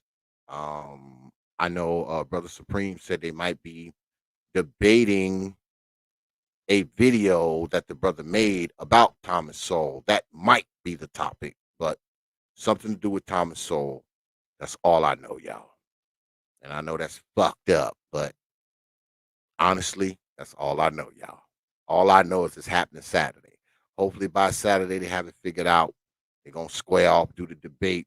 Brother KIT was in the chat room earlier, so he be there keeping the time and all of that. So it should be good. So make sure you hear Saturday night, 8 p.m. Eastern time, right here on the T.P.O.T YouTube page. And another reminder, tomorrow the good mother will be here. And you don't want to miss that one, boy, because that's gonna be a fucking barn burner. I'm telling you, a barn burner. But yeah, we're gonna go ahead and wrap up, man. I just want to say this, man. before we get out of here, before y'all leave. I know we get up here and we talk about a lot of things. And I know we don't always agree with each other. We ain't supposed to. All right. The only time I want to hear a big ass echo of myself is when I'm yelling across the fucking Grand Canyon or something. So I think it's time, like I said earlier, man, it's time for some different voices, man. And I'll say again, man, I'm probably going to bring some people up here that y'all are not going to like. Y'all are not going to agree with the things they say. You're not going to agree with their points. You're not even going to like who they are. You're going to look at them and be like, damn, why they here? Based on their color, what they got on, all of that. But I'm still going to bring the shit to you. I'm going to bring it to you, man. Because in reality, I don't really care what you don't like. I really don't. If it was about what people liked, this channel would be totally different. Maybe y'all have figured it out already, but a lot of the shit that I bring up here, the shit I like. The shit I like to talk about. The shit I like to listen to. A lot of it.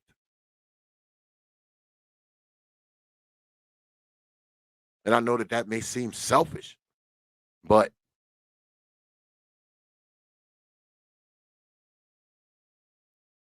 I'm not going to let my audience dictate how I do things, man. And if that's how you want it to go, man, I suggest you unsubscribe right now.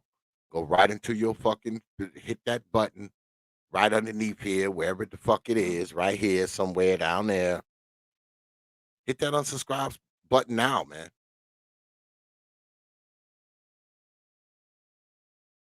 Because if you don't like what you've seen thus far, you ain't seen nothing yet. So you might as well go ahead and unsubscribe right fucking now. Because you ain't seen nothing yet. Because tomorrow is the beginning of a new day on T.P.O.T. Some new shit. Some new voices. Some new opinions. You're going to start seeing some people who are total strangers to you. Because what people don't understand, man, YouTube is big. It's very big. Shit, even when you're talking about black YouTube, man, this circle of influence, this shit ain't even a drop in the bucket, man. This shit is a drop in the fucking Atlantic. I was looking at some shit today. They was talking about black YouTube influencers. Young black folks. And guess what? Some of these folks, man, got 2 million, 3 million, 5 million subscribers. 500,000 subscribers. 800,000 subscribers. I never heard of them. I've never heard of these black folks, ever. Millions of subscribers between them. And it was a whole bunch of them, too. At least 40 or 50. Never heard of these people in my life. Every single one of them black. Every single one of them a black person. So, you know, this corner of YouTube is small, man. I mean, it's growing, but like I said, man, it's a drop in the fucking Atlantic Ocean of just black YouTube. Forget the rest of it.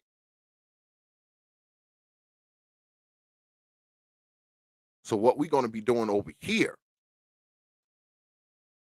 is we're going to be bringing some more voices from other places,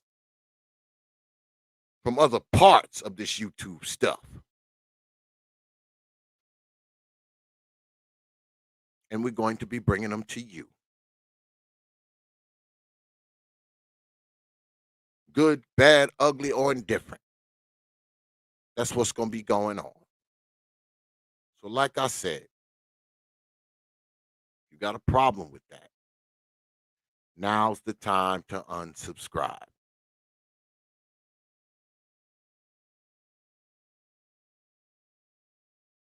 Because you ain't seen nothing yet.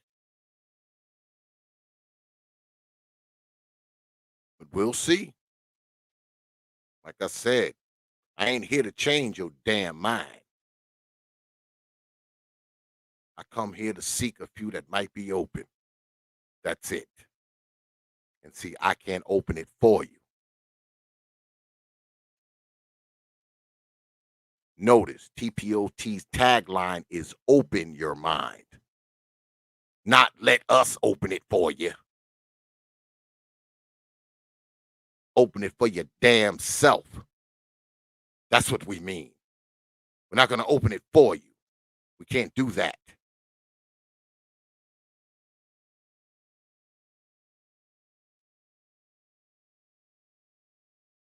We'll be here.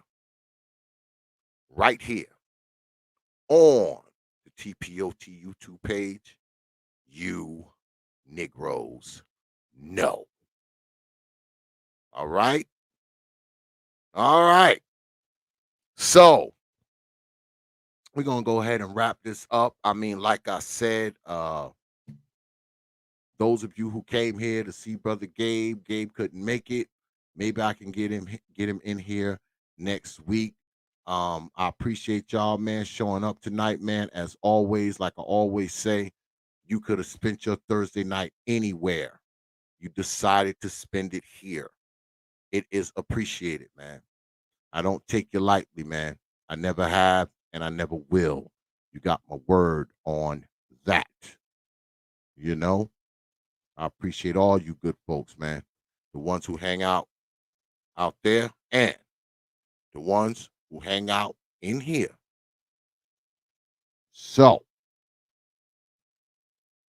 I want to thank y'all once again for being up in here.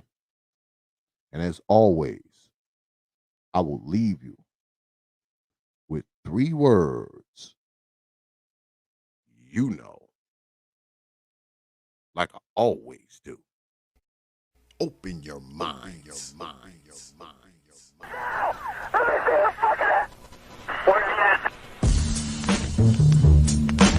Hours of power. Hours of power. Hours of power.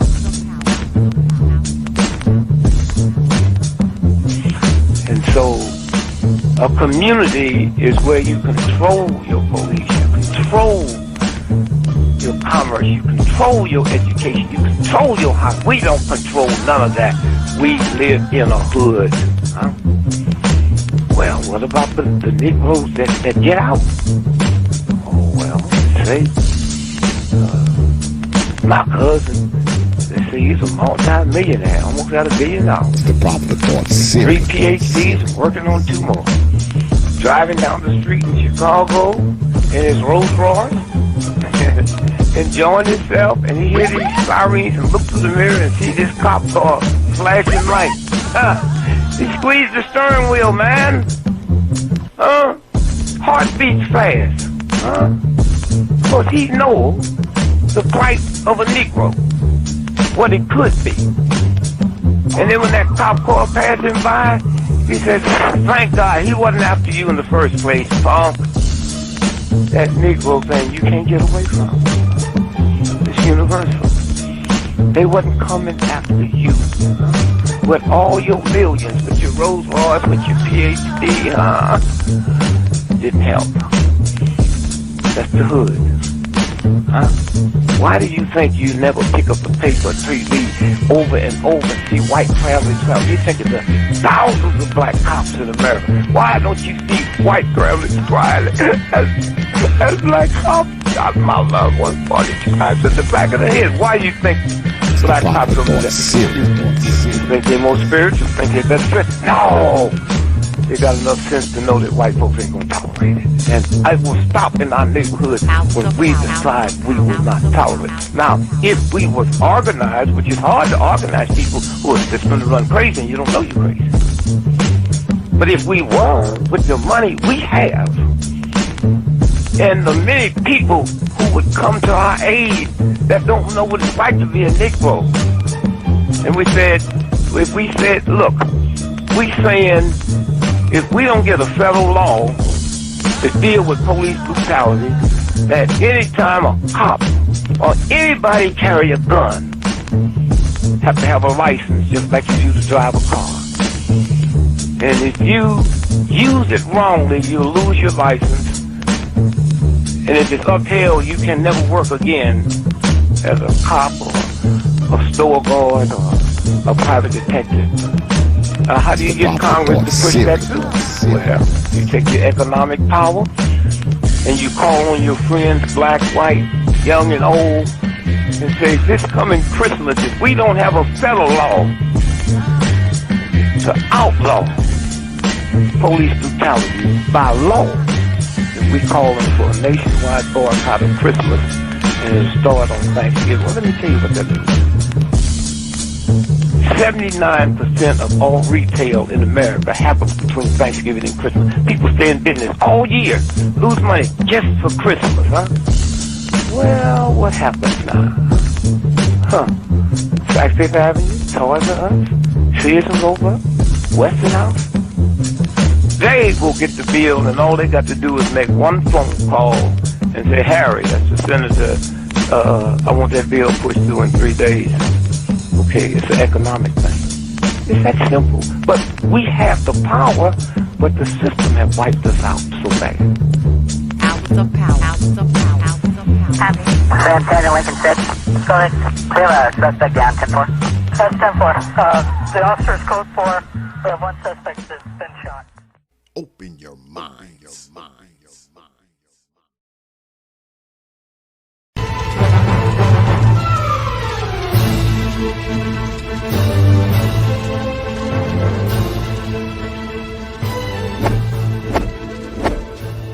Only from T.P.O.T. Media. Open